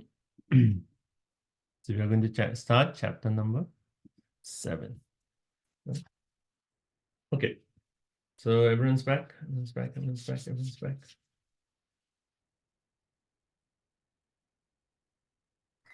What was it? This chapter 7 will be the second module, right? Right, the end of the 7. 4 we did. 5, 6, 7, right? Or no? I have to check the handbook. Anyway, I will check. Mati. You have the handbook, right? No, I don't have to. Oh, yeah. Anyway, we can check in the handbook. I don't know if it's like next 3 chapters or 4 chapters. Sometimes 3, sometimes 4. I'll check. Because probably March, Navadip Mandal Parikrama is starting, so I will be not available. Just, Let me know. Okay, so everyone, so let's continue. We are in chapter number 7, and it says further inquiries by Vidura. So now Vidura asked so many questions in chapter number 5, right? And then he said, okay, but first start off with Purusha avatars. And he starts this kind of Purusha avatars. So he hasn't answered the remaining questions of Vidura, right? He hasn't answered. He just answered one of them, Purusha avatar. And then instead of like answering before he can go on to the next question of Vidura, now Vidura has further questions in the answer. Right? Even in Bhagavad Gita, it happens. Like Krishna is explaining something, and then Arjun will just stop Krishna. Oh, you said this. How can I understand? Right? 4th chapter. How can I understand that you gave this knowledge to Vivaswan, who is actually so many, like years senior to you? How can I? So similarly, Vidura has these questions based on what Maitreya Rishi has spoken in the half of the 5th chapter and 6th chapter. So he's going to ask sub questions only. And then we'll come back to the main theme of the questions in the 5th chapter. Right? So it says chapter 5 to 9 in the story. So many chapters. 5 to 9. 5 chapters. Okay. Because, yeah. Okay, that's what it says, then that's what we follow. Okay, so let's start off with chapter number 7. Okay. So first 7 verses is the sub questions that Vidura is going to ask. And then from text 8, we'll see Maitreya Rishi answer these questions. Okay. Text 1. Shri Shuka Uvacha Evam Bruvana Maitreyam Dvaipayana Suto Buddha Prinayan Eva Bharatya Vidura Pratyabhashrata. Hare Krishna.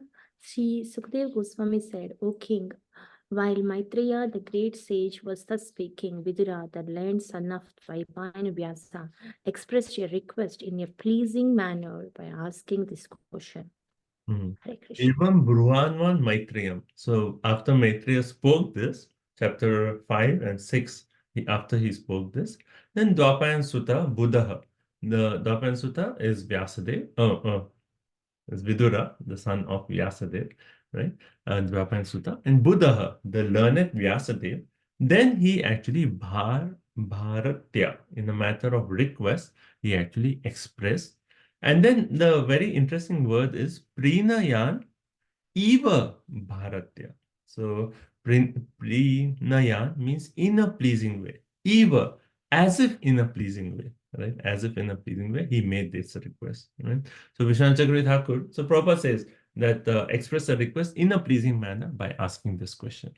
Vishwanath Chakravarti Thakur says the word eva means that yes, he's asking a request, but Maitreya Rishi could already see that Vidura is not happy with the answer. He has a question on the answers, and he could already see. So it appeared as if it's pleasing, but he could make out that Vidura has a question on what I already said. Like just Arundhati Mati asked a question, but I could make out that she's not convinced. So eva, like that, that mood, that the mood that yes, the answer is given, but I still see that the person is not yet convinced, right? So in that way, so now Vidura will ask the question. Okay, so now this is actually Vishwanath Chakravarti Thakur is elaborating that these questions are based on what Maitreya Rishi has spoken in 3rd canto, 5th chapter, verse number 25 and 26. Right? 3, 5, 25 and 26. Based on these 2 points that Maitreya Rishi, and there where in 25 he says, the Lord is a seer and the external energy which is seen works as both cause and effect in this cosmic manifestation. The Lord is a seer, external energy is seen, and both of them are cause and effect. The external energy is known as Maya, and through the Maya, everything is happening. And then 26 is saying how the Supreme Living Being in his feature as a transcendental Purusha avatar, who is the Lord's plenary expansion, impregnates the material nature with the 3 modes. The Lord is impregnating the material nature with 3 modes. Does that mean the Lord has his 3 modes? The 3 modes are material, right? But if the Lord is impregnating the 3 modes, does it mean that the Lord is subjected to Sattva Guna, Rajagun, Tamogun? Okay, let's see. So it's text number 2.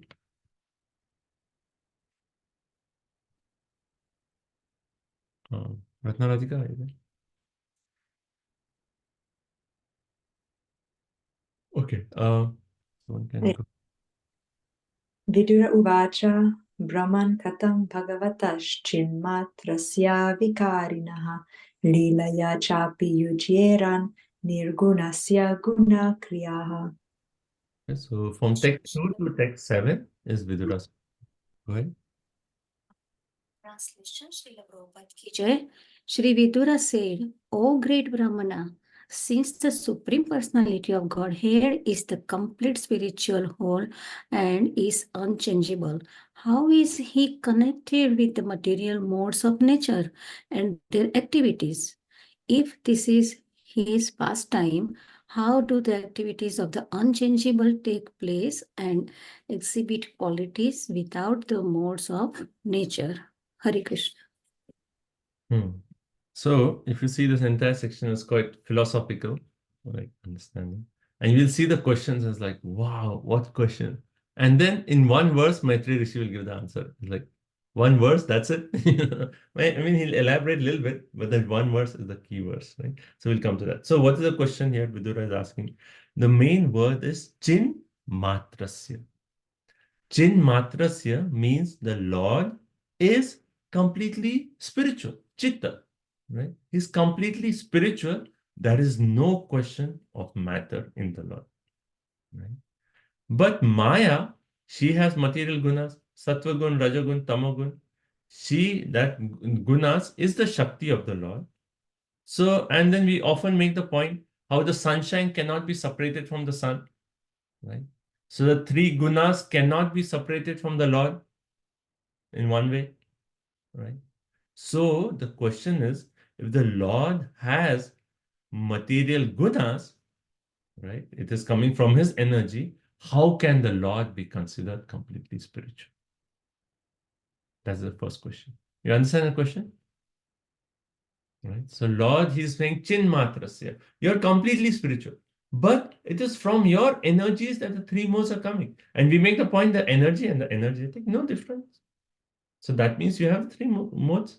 If you are the 3 modes, how can you be completely spiritual? First question. Second question is the transformation that we discuss, about the entire creation, that actually happens due to time under the influence of these three gunas, right? We read this, right? How is everything happening? Because of the time, energy, and the influence of the gunas. Then you had ahankar in three gunas, etc., etc. Then all the, the tanmatras, all that were created, right? So transformation due to time under the influence of guna. So if Lord is purely spiritual, without any change, how can he perform actions which indicate change? Yeah, second question. So if the Lord is completely spiritual, chinmatrasya, right? That means there's no material transformation in the Lord. There is no change as such. Right? No change as such. But if the Lord is, but in these actions, we are actually seeing a change. So if Lord is purely spiritual without change, how can he perform actions which indicate change? Right? Therefore, it is impossible for him to have such gunas and actions. Okay. So he's already, like, the question is already indicating that this chinmatrasya. So I don't understand how the gunas are there and how this change is actually happening. And then the third part of this verse, the verse is still not over. That's why it's like philosophically dense. Two questions, and the third part is actually saying, Leelaya. Leelaya means, oh, is it possible that this is a pastime of the Lord? Right? Is it possible that this whole thing is a pastime of the Lord? And will he really have such pastimes which is contrary to his nature of, connecting with the modes, doing all these transformations? Will he have such pastimes? So that is the whole question. Right? You got the question? Question 1, question 2, and then after that, making the point, is it possible that this is a pastime of the Lord? Okay. Right. So if you describes the Lord as dealing with Maya, then the Lord cannot be purely spiritual. That's the point, right? If the Lord has Maya and the Lord becomes the universe by use of the Maya, then Lord's universal form is made of Maya. Like how Arundhati Mata is questioned. Lord's universal form is made of Maya? External potency? How is it possible? Then the Lord's first incarnation, we are saying, is external potency. That means the Lord is actually not completely spiritual. So that's the same question Vidura is actually asking. Okay. So Prabhupada in the purport, he's very merciful. He doesn't wait. He doesn't keep the suspense, because the answer comes in text number 8. He gives the answer right away. In the purport itself, you see the answer. Right? Okay. So Prabhupada says that the activity of the Lord in creating this cosmic manifestation through the agency of multifarious energies. So all this happening through the energies of the Lord. Right? So though the Lord is the master of the energies, and he is not subjugated by these energies. Right? So energy and energetic. Right? So yes, material nature, the creation is the energy, but the Lord does not come under the influence of that energy. Right? So therefore, the Lord is never subjected to Maya. First point. Second point, when you say Lord is completely spiritual, that means he has unlimited potencies to create, to make this material world. And some of the potencies work in a temporary domain. That means what? This material world going through 6 transformations.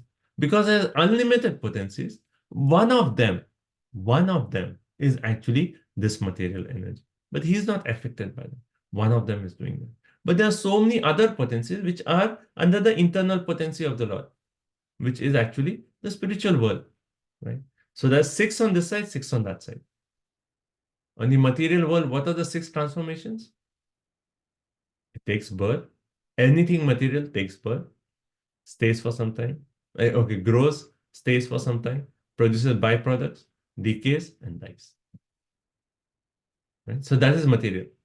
What is the 6 on the spiritual? Those are 6 opulences of the Lord. Right? The 6 on the spiritual side is the opulences of the Lord: all knowledge, all beauty, all fame, all power, all renunciation, and all knowledge. So this is 6 on this side and 6 on that side. But everything is unlimited potencies of the Lord. What is the best example of this? Vishwanath Chakravarti Thakur and Prabhupada actually, they quote this example. What is the best example of this? The sun. The sun has, if you consider the sphere of the sun, there's like unlimited radiations coming out, right? All heat and light is coming out from the sun. Now, one part of it, a small part of those potency, is actually causing what? If you see, it is only because of the sun you have clouds, you have rain, you have snow, right? But the clouds, rain, and snow are actually against the property of the original sun. Right? They are actually blocking the light. The sunshine is everywhere. They are created by the sun, but they are actually blocking the sun rays. So similarly, the Lord, but like if you just go beyond the clouds, then you see the sun shining bright, so many unlimited, it's giving light everywhere to so many planets. So similarly, the Lord has unlimited potency, which is an internal potency. One of the potency, just one of those potency, is actually just like creating clouds, snow. Snow has the opposite properties as the sun. Snow is actually cold, freezing, right? The sun is actually warm, like light, right? It's opposite property, but it's coming from the sun. So one of the potencies is actually manifesting as this. So the only question is, yes, unlimited potencies, but how is the potency connected to the Lord? Is it a direct connection or an indirect connection? That is the only point. But still, it is the potency. Okay. Prabhupada gives an example. He said a magician can become a cow. I have not seen that, but Prabhupada said a magician can become a cow. And then when he becomes a cow, is he a cow? No, he's not a cow. He's still a magician. But at that time, the cow is actually a magician. So, like a really magic trick, the magician has become a cow. But yet he is not the cow because he is a magician. But at that moment, the cow is actually a manifestation of the magician. So they are same and yet they are different. So similarly, the material potency is same in the sense that yes, it's the energy of the Lord, yet is actually different. Right? So the Lord is called both Saguna and Nirguna. Why is it called Saguna? Because of his own internal potency. And the own internal potency has so much variety, so many gunas. Why is it called Nirguna? Because even though this material world is a manifestation of the Lord, he is not affected by the gunas of the material world. Though it is the energy of the Lord. Okay. Right, Prabhupada gives another example is a prison house. Right. So in the prison house, someone goes to a prison house. There's a prison house. They are prisoners. They are subjected to the laws of the prison. But sometimes the minister goes and sees, okay, he walks into the prison. I want to see how is everything. That does not mean that the minister is actually, or the king is subjected to the laws of the prison. No, he's just like, so similarly, the Lord. And, right? Okay, question 3. So what was the last part of question 2? Is this a Leela of the Lord? Right. So that point continues in point number 3. So it's elaborate purports, but I have summarized. Okay, point text 3. Kridayam udyamor-bhasya kamaschikridi-shanyataha swatastriptasya chakatam nivritasya sadhanyataha.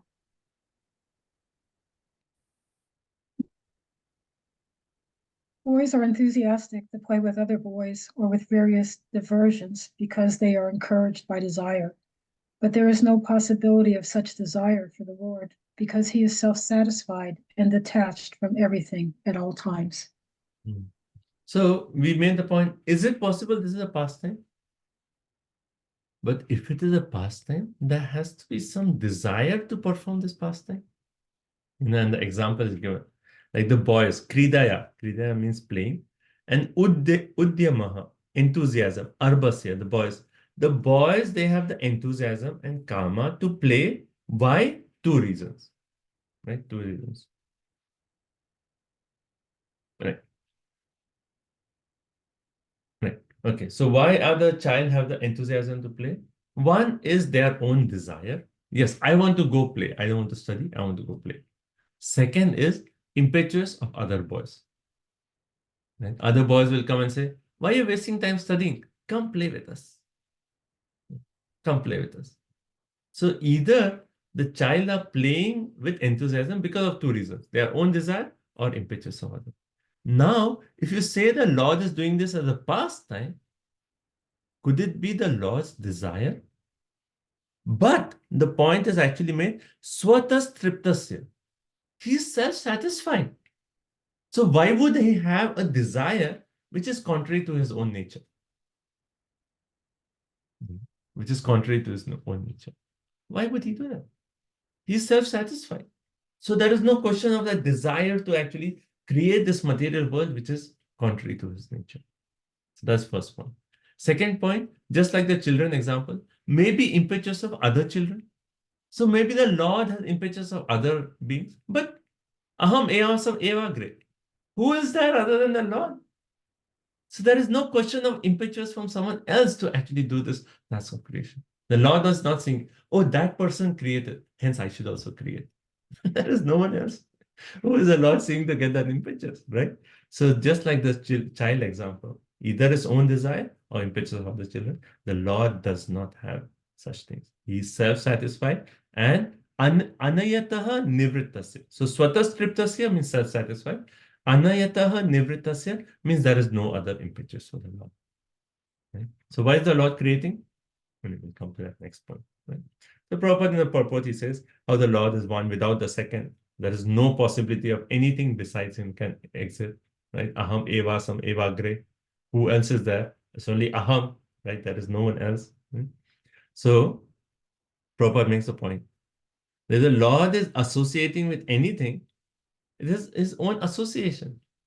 Because see, everything is actually manifestation of the Lord. So Lord is associating with anything, it is his own association. So there is no question of anything other than the Lord, right? So no other pictures. So hence Prabhupada concludes the purport and says, that is the opulence of the Lord's attachment and detachment. He's attached to everything, yet he is detached from everything. Now you figure out that sentence. The Lord is attached to everything, and yet he's detached from everything. Can you understand? So, what do we do when we don't understand? We actually say, yes, this is my inconceivable law, and all I do, that's my Namo Bhagavate.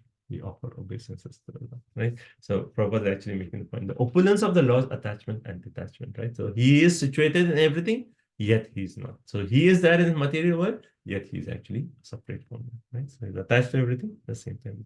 Okay, text 4. Asrakshit Bhagavan Vishvam Guna Mayatma Mayaya Taya Samstapayat Yetad Bhuya Pratyapidhasyati. By the self-sheltered potency of the three modes of material nature, the Lord has caused the creation of this universe. By her, he maintains the creation and conversely dissolves it again and again. So basically, he's saying that, so everyone understood the two questions? And then the third corollary question.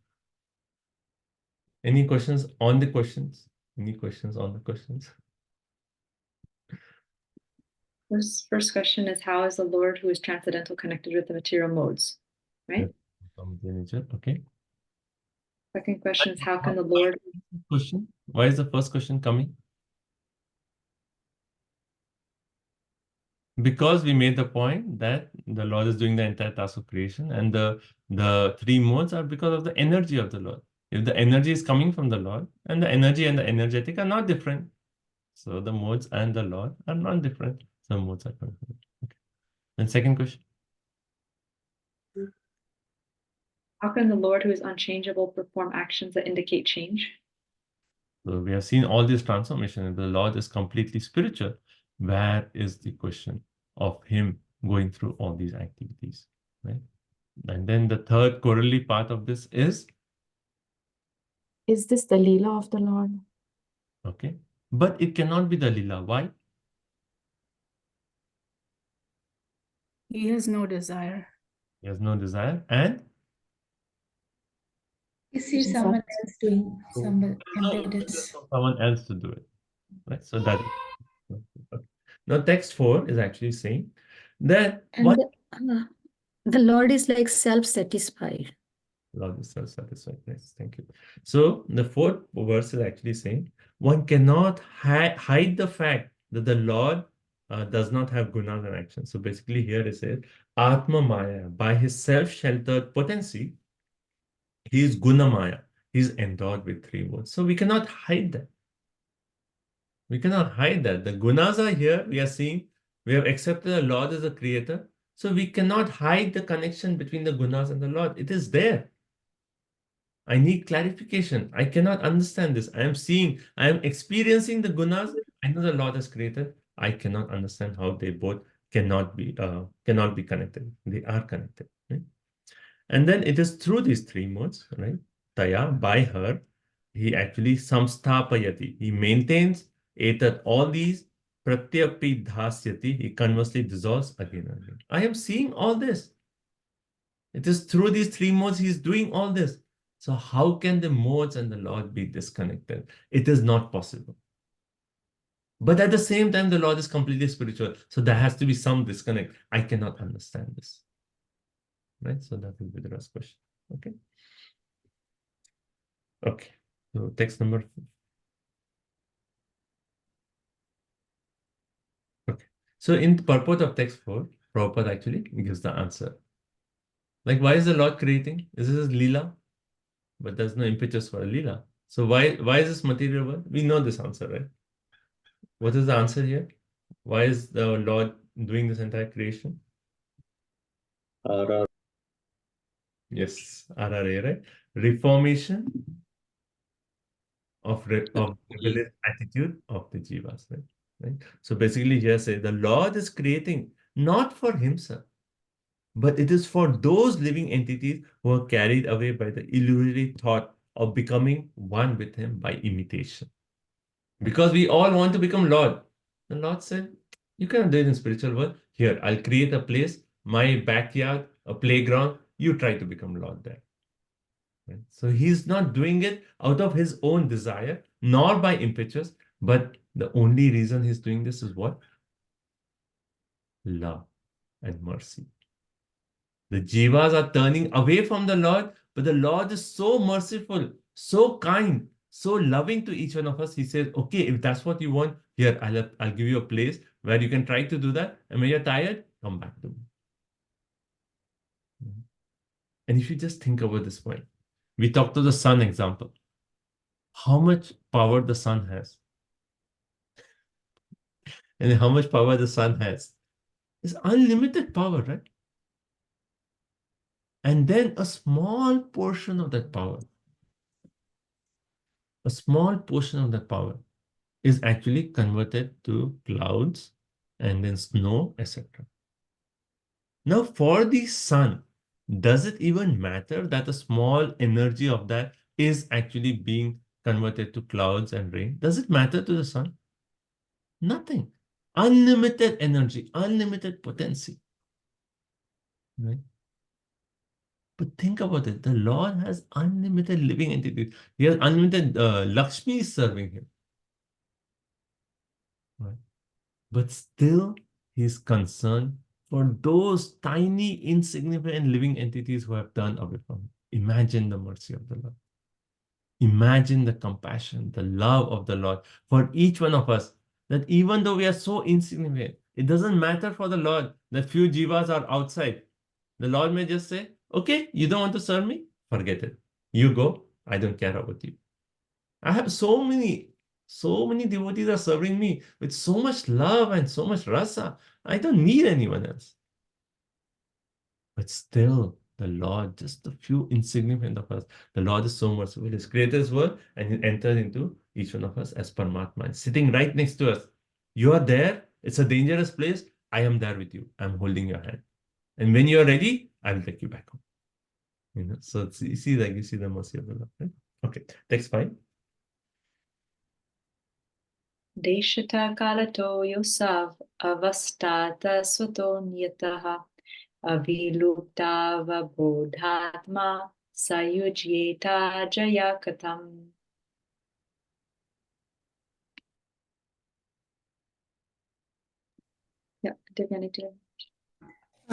The pure soul is pure consciousness is never out of consciousness, either due to circumstances, time, situations, dreams, or other causes. How then does he become engaged in missions? You have nice background effects, Mataji. You feel you're in India when you hear Mataji speaking. So we finished one question, one main theme, right? One main theme. It had sub-questions, but one main theme.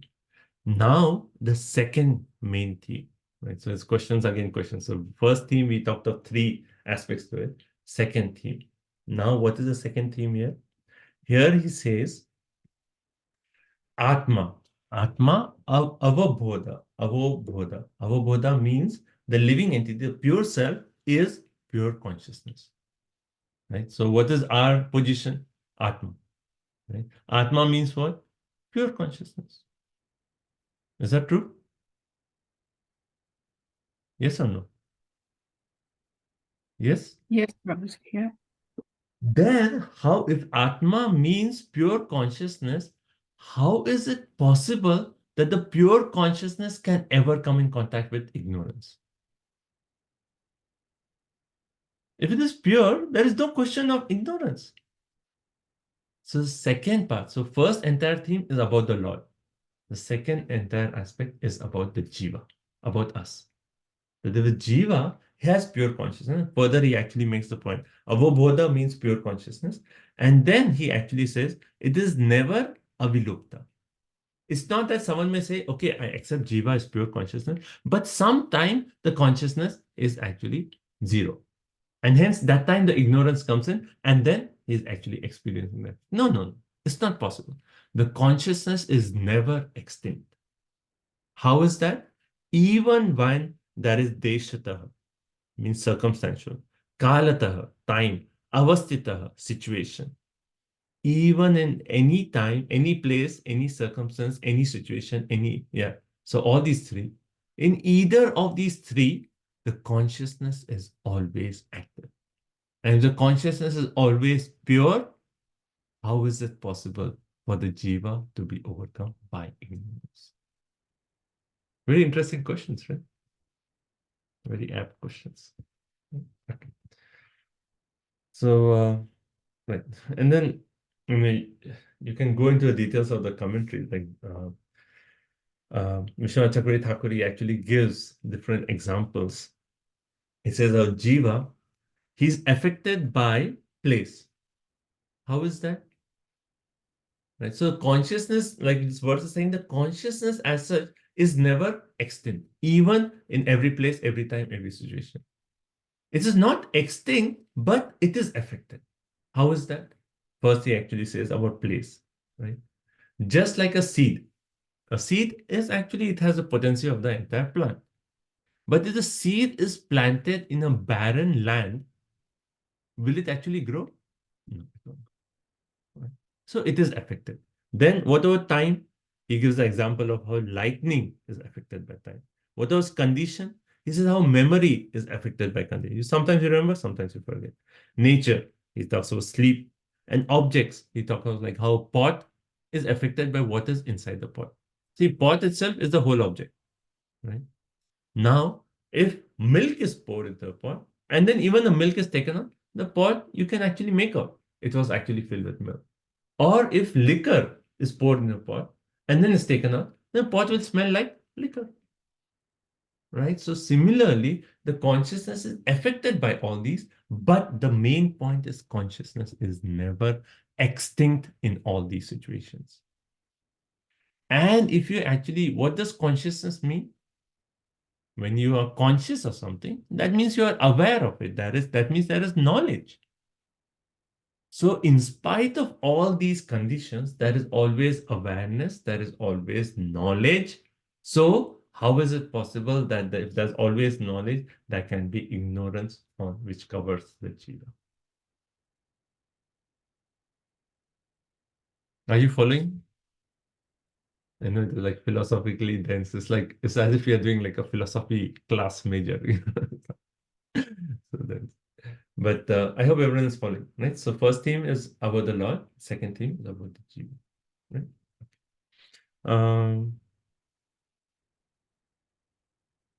Okay. So basically the point that even though Jiva may be affected by these 5 items, but still he can never be forgetful of his real identity because consciousness means knowledge.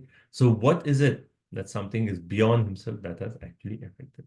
Now, Prabhupada, how he actually will give the answer to this question right there, right? He actually makes the point. So what is the answer to this question? Jiva is always pure. He's affected by all these things. He's never, there is no time when the consciousness is extinct. So there's always knowledge. So if there's always knowledge, how is it that the Jiva is covered by ignorance? Basic question, right? I mean,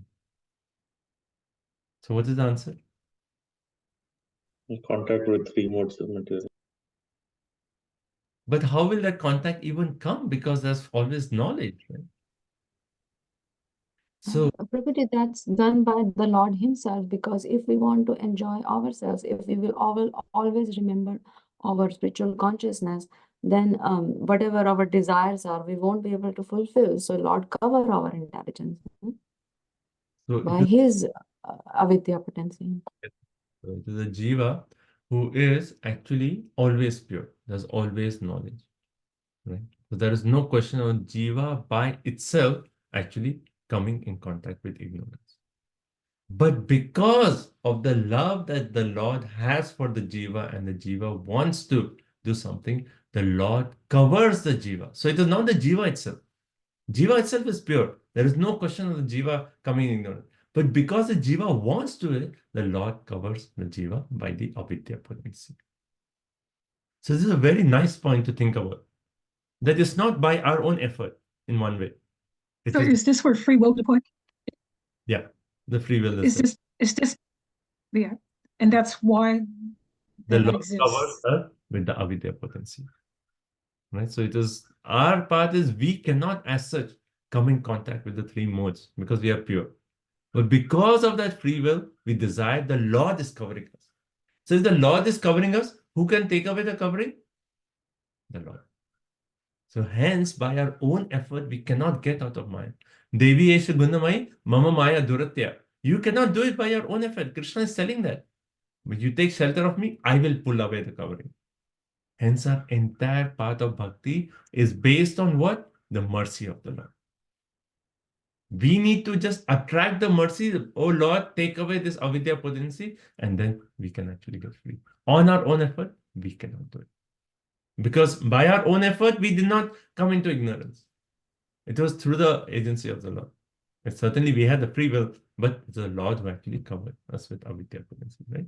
And this avidya potency is called avidya karma samgya, right? So that's what Prabhupada explains. I mean, Prabhu, can you help me a little bit? okay. If this avidya potency did not exist, we would never have fallen down into the material world, would we? So how is this a good thing?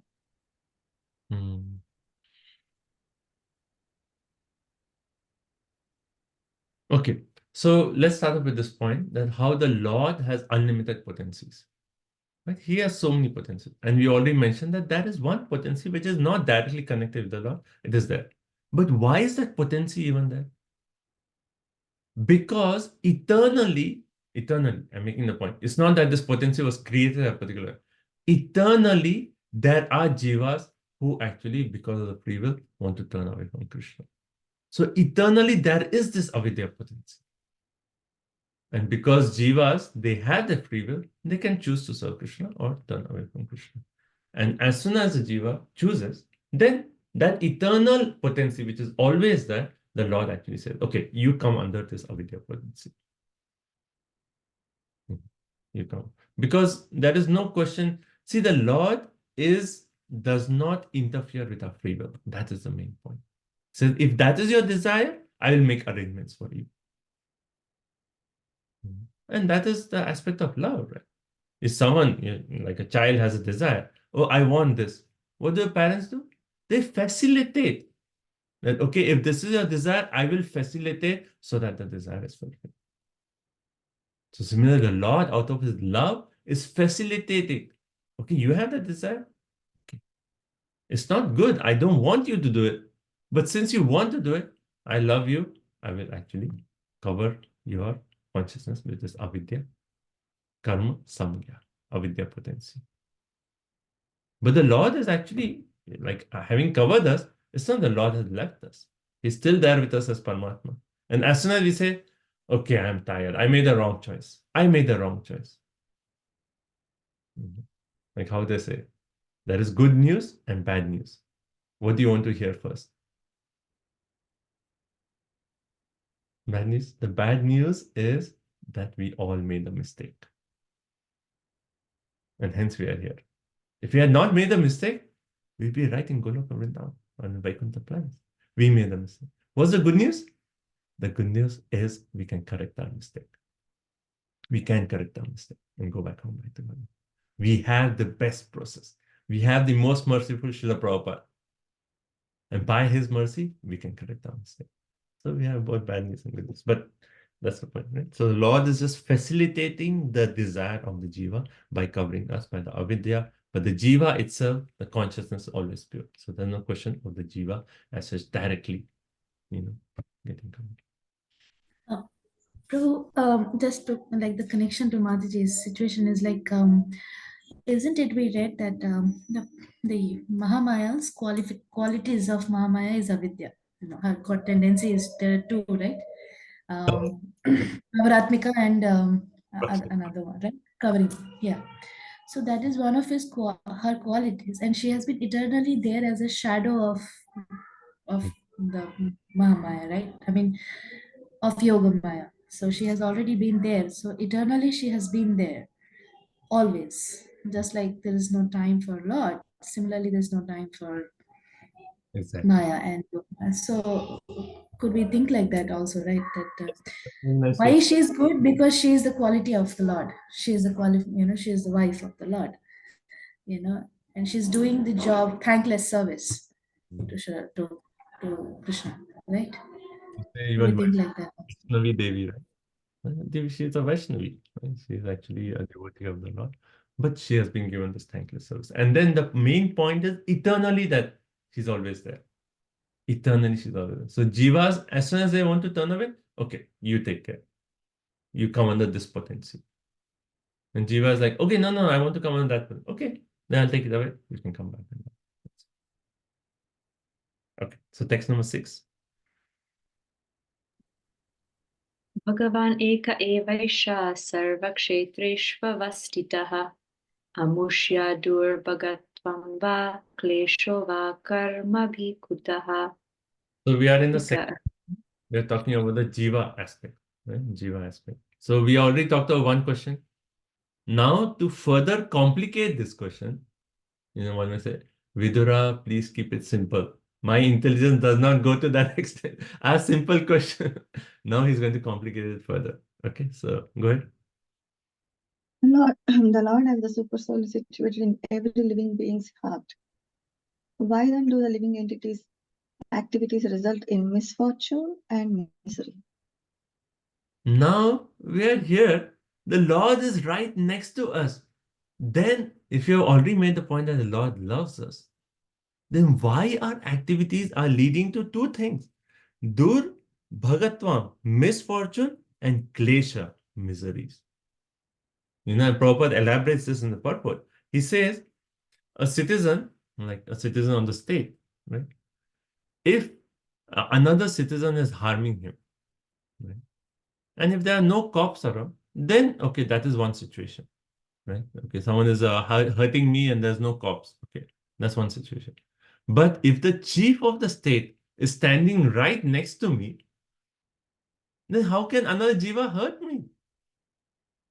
How can I have miseries and misfortune if the head of the chief of the state is standing right next to me? Paramatma is right next to me. How is it possible that I actually do activities of misfortune and miseries? So citizens of the state may be in miseries for want of sufficient supervision. There are no cops. But how can it be possible for a citizen suffers from other citizens while the chief of state is personally present? How is it possible? Right? So that's oh, and Vishwanath Chakravarti Thakur further he elaborates on this point. He's saying, see, the Lord is not like an irresponsible king. Why? An irresponsible king may say, okay, there is this department, and he'll say, okay, I don't want to take care of it. You take care of it. Right? You do this. Right?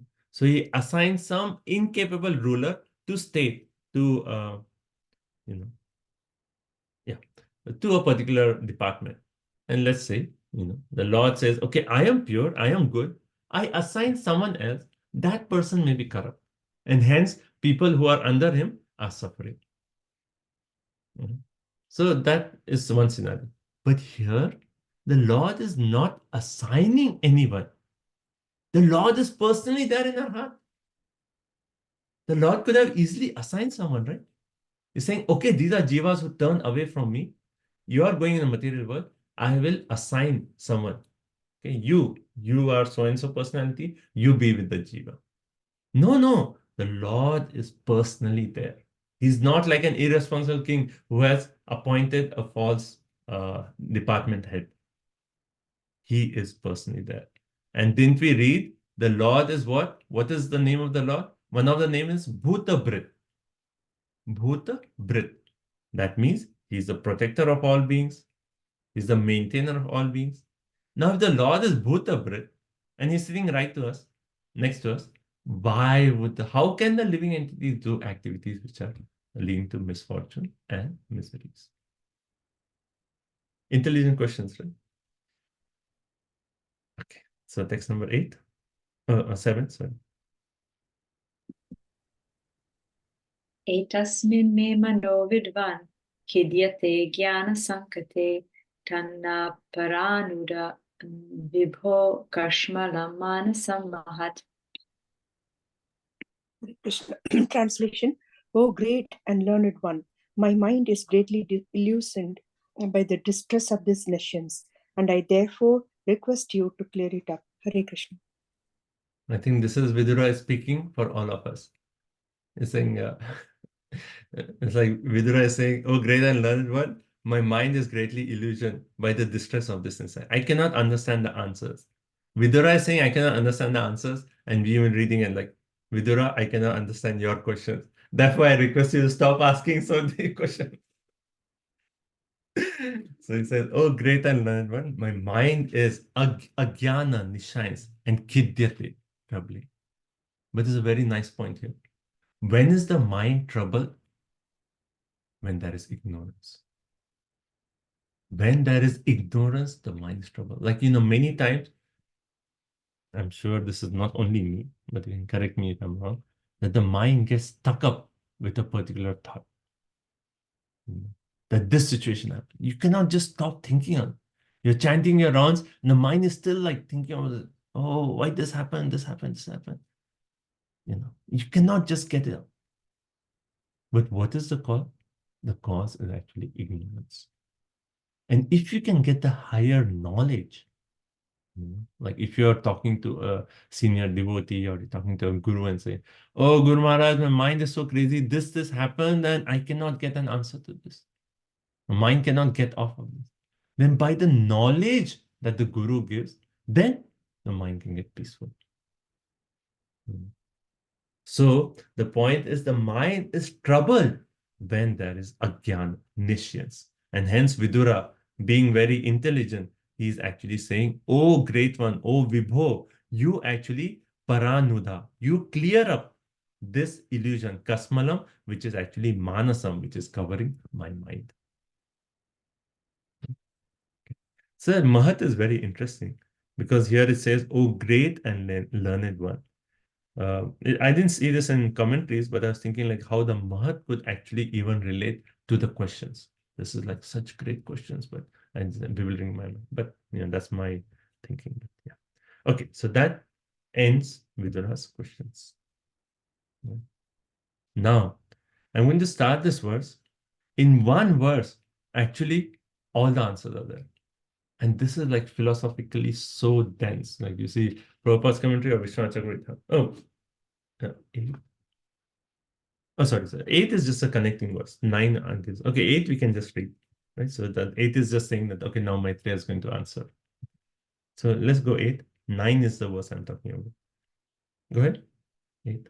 Vishuka uvacha saitam chodita ksatra tattva jigyasuna munihi tayaha bhagavachchitas mayan eva gatas mayaha. Sri Shukadeva Goswami said, O King Maitreya, being thus agitated by the inquisitive Vidur, at first seemed astonished, but then he replied to him without hesitation, since he was fully God conscious. Hare Krishna. Actually, this verse is beautiful. Like, when I was learning this verse, like, it took me time to understand the sequence of events in this verse. So first thing, okay, Maitreya Rishi is hearing these questions. So the first thing that happens, it says Choditaha. Choditaha means he becomes agitated. If someone asks a question, why would you become agitated? Like, normally we say that devotees, when they are asked questions, they become excited. Yes, now I can speak about Krishna Katha. You gave me an opportunity to think about Krishna. This is wonderful. But why is Maitreya Rishi Choditaha, agitated? Because he's thinking, how will I resolve these difficult questions? Then, that's the first thing. Second thing, what does he do? Bhagavad Chodita. Immediately he thinks. So this is very practical. I'm sure you have this. I have this experience for sure. I know if someone is like super intelligent and intelligent and asking a question. I know when the question starts, I'm wondering, Krishna, please help. He's really smart or she's really smart, and she's asking a question. It's going to be something which is going to be complicated. So what did Maitreya Rishi do? He did Bhagavad Chodita, Bhagavad Chitta. Immediately, he said, okay, my mind's agitated. I'm not sure how will I answer. And he thought about the Supreme Personality, Bhagavad Chitta. And then that's the second thing happened. Third thing that happened, he actually, as soon as he thought about the Lord, he got the answer. So this is so nice. When we are faced with difficult questions, we just, Krishna, I'm just doing this as seva. You use me as an instrument, you speak through me. And if you are in the right mood, Krishna will enlighten us with the right words to actually say. Okay, so Bhagavad Chitta, second thing. Third thing, he got the answer, right? Then fourth thing, right? So externally acting Smayam, surprised. Okay, so externally he acts surprised. Oh, these are difficult to answer, right? However, internally, because he knew that Krishna had given him the answers, he actually then Gata Smayaha. Without hesitation, enthusiastically, he told the answer. So that enthusiasm came because Krishna has given me his knowledge. So this is a perfect way of answering. Right? So nice. It's so nice. Like, when the question is asked, okay, I don't know how to answer. Remember the Lord. Then Lord has given the answer. And then there's no hesitation. Because if you're saying, I'm not sure, then the person who's asked the question, he'll be like, okay, can I trust you or not? But once you are enlivened by the Lord, then without hesitation, Maitreya, okay, I know the answer. Krishna gave it to me. I'm giving it to you. So without hesitation, Maitreya Rishi will speak. Right? So it's very nice to see the fourth sequence. Okay. So, and then Prabhupada in the purport, he says, Yasmin Vigyate Sarvam Evam Vigyatim Bhavati. Prabhupada often quotes this. What is this? When for a devotee of the Lord, a devotee of the Lord knows everything, basically. How is it possible a devotee of the Lord knows everything?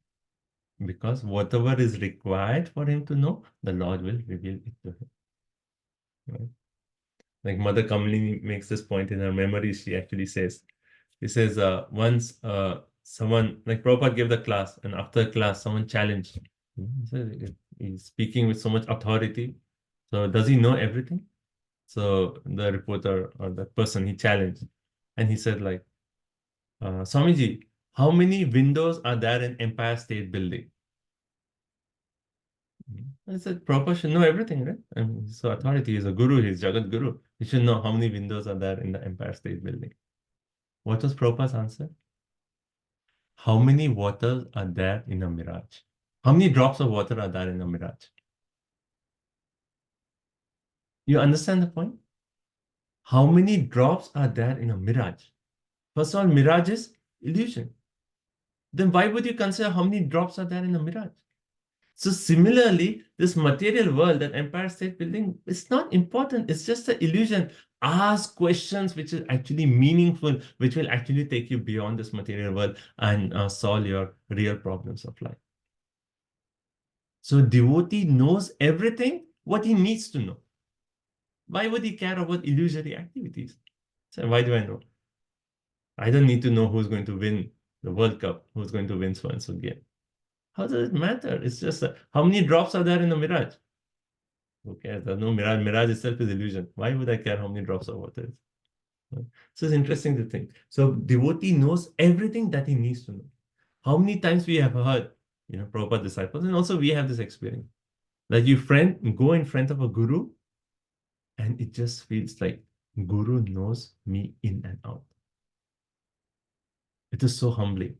You go and you're talking to a guru, and you can make out that the guru is not only seeing me externally, but he knows all the anarthas. He knows everything within my heart. He knows everything. He knows all my desires, all so many lifetimes. He knows in and out everything. And he also knows what is required for me to go back home, back to God. What is required for me to destroy my anarthas. And how many times we also hear this point? The one is going in front of Guru, you just feel like like naked, one way we say. You just feel naked. You cannot hide any of your anarthas. Guru can see in and out. That's one thing. And the second point, we have also heard many devotees say, they're sitting in a class and they say, oh, this class Prabhupada spoke just for me. Right?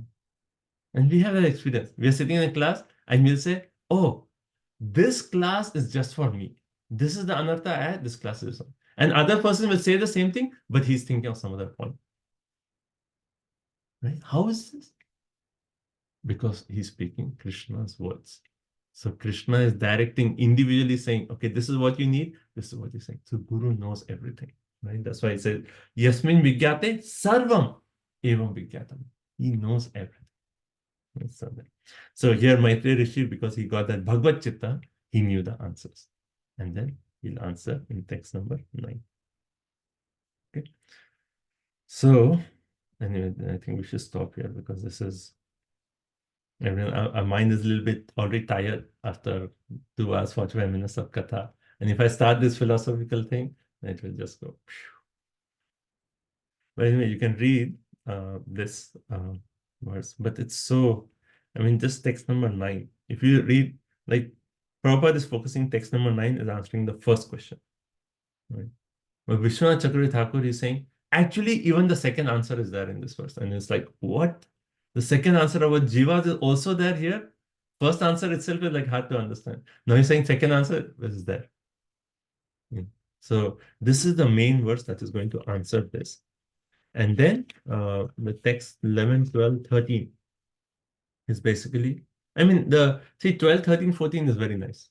What is the conclusion of all in Bhagavatam? Again and again we hear, we know the problem, right? Problem is we are here. We have RRA. What is the solution for everything? Devotional service. You hear Sukdev Goswami, you hear Narad Muni, everyone comes to the same point. The solution is bhakti. So 12, 13, 14 is just talking of devotional service. So that's very nice verse, very sweet. Ashesha Sanklesha Samam Vidate, very nice verse. Ashesha Sanklesha, by devotion, all our Sanklesha will be washed away. So that's nice. So only this 9, 10, 11 is a little bit philosophically dense. Then 12, 13, 14 is sweet verses of devotional service. And then, so it seems like a big question, but Maitreya is asking 9, 10, 11, 12, 13, 14. 6 verses, he's given the entire thing. Out of those 6, 3 verses is devotional service. 3 verses is the philosophical part. So 3 verses, whole answer. And in that 1 verse is the main verse. After Vidura says, wow, so wonderful. The way you answered it perfectly took away all my doubts. And the next few verses from text 15 to 22 is Vidura just says, okay, I'm very satisfied with your answer. Right? And the last part is 20 to 38, more questions. More questions.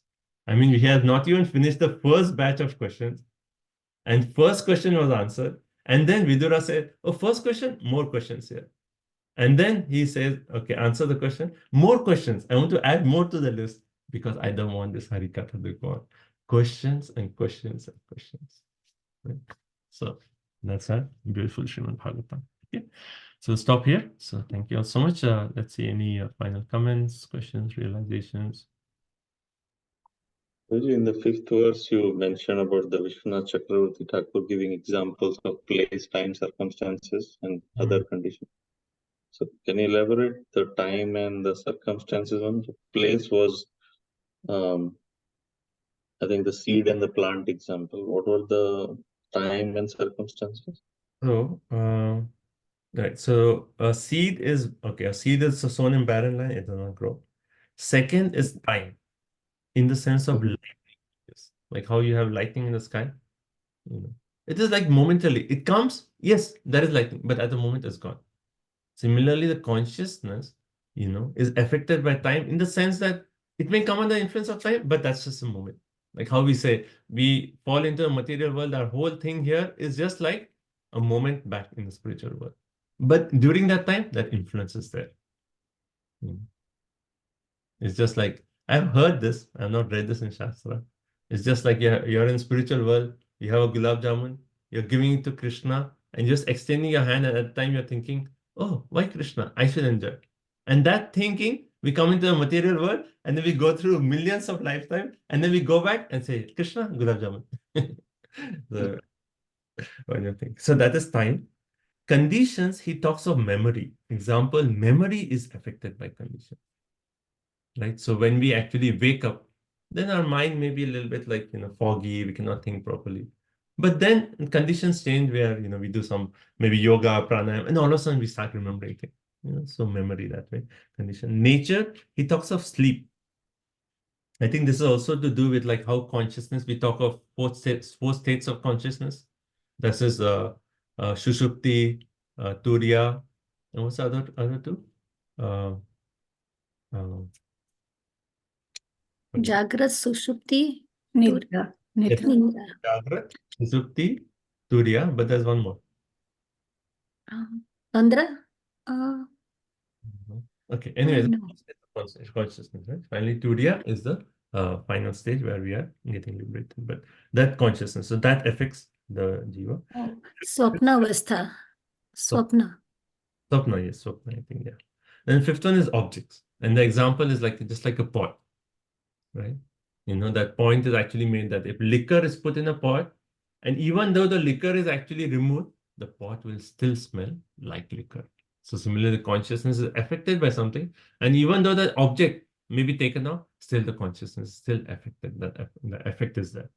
So main point Vishwanath Chakravarti Thakur is saying that yes, all these affect our consciousness, but all these do not extinct the consciousness, do not make the consciousness zero.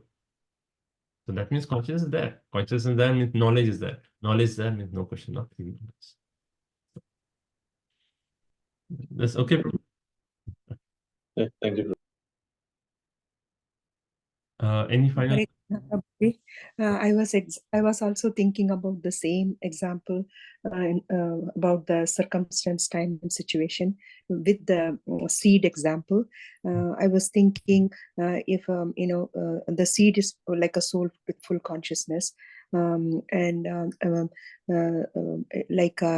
the Ekapada and Tripada, 3/4 of the soul are already there. But Lord, with His mercy, wants to help. With His mercy, wants to help this 1/4 of the souls which are suffering with avidya, and it is our responsibility, with a free will. We have the seed, but we have to make sure that we don't plant it in a barren land. We plant it at the right season. For example, if we plant a seed in winter, I mean, it depends upon the seed that we get. Some of the seeds might sprout in winter and some in a different season. And also regularly water them and make sure that it has the nourishment. And with that, that is our responsibility as a free will. So that's what I was thinking. But, like if you have anything to add, that might help me understand better, Prabhuji. I think that's a good example. We can think more of like, if you just take the seed example, then we can talk of place, time, conditions, certainly, nature for sure, and objects. Yeah, certainly like, fire. If the seed is subject to fire, then that's it. It's not going to fructify. So things like that. That's a good point, Madhuri. Thank you. Yeah, but one question I had was, if we do not, the seed is not like the soul is not indestructible, right? But the seed sometimes, if you put it in a difficult situation, it gets destructed. How does that happen? I mean, examples are limited to make the point, to understand the point. But all material examples can never match to spiritual examples. We cannot give example of something which is, indestructible to actually explain the point. We have to give example to something which we have experienced. So examples have their limitations. So that point cannot be considered. The seed can be destroyed, but here consciousness cannot be destroyed. So that point is there. Thank you, Prabhu. Okay, so it's 9:50. Last point, anyone? Stop. Prabhuji, I like the point that we made the mistake, we come here, but Krishna is so merciful that he came with us as Paramatma and he's holding us. And whenever we are ready, he will say, let's go. And he personally is coming, not sending any agent. He himself is there. And I also like the point you said that I preach 24 hours and I speak sometime. So my actions are my preaching. Our actions are louder than the words. Yes. Okay. Okay, so thank you all so much. So stop here. Granth Raj Srimad Bhagavatam ki Jai, Srila Prabhupada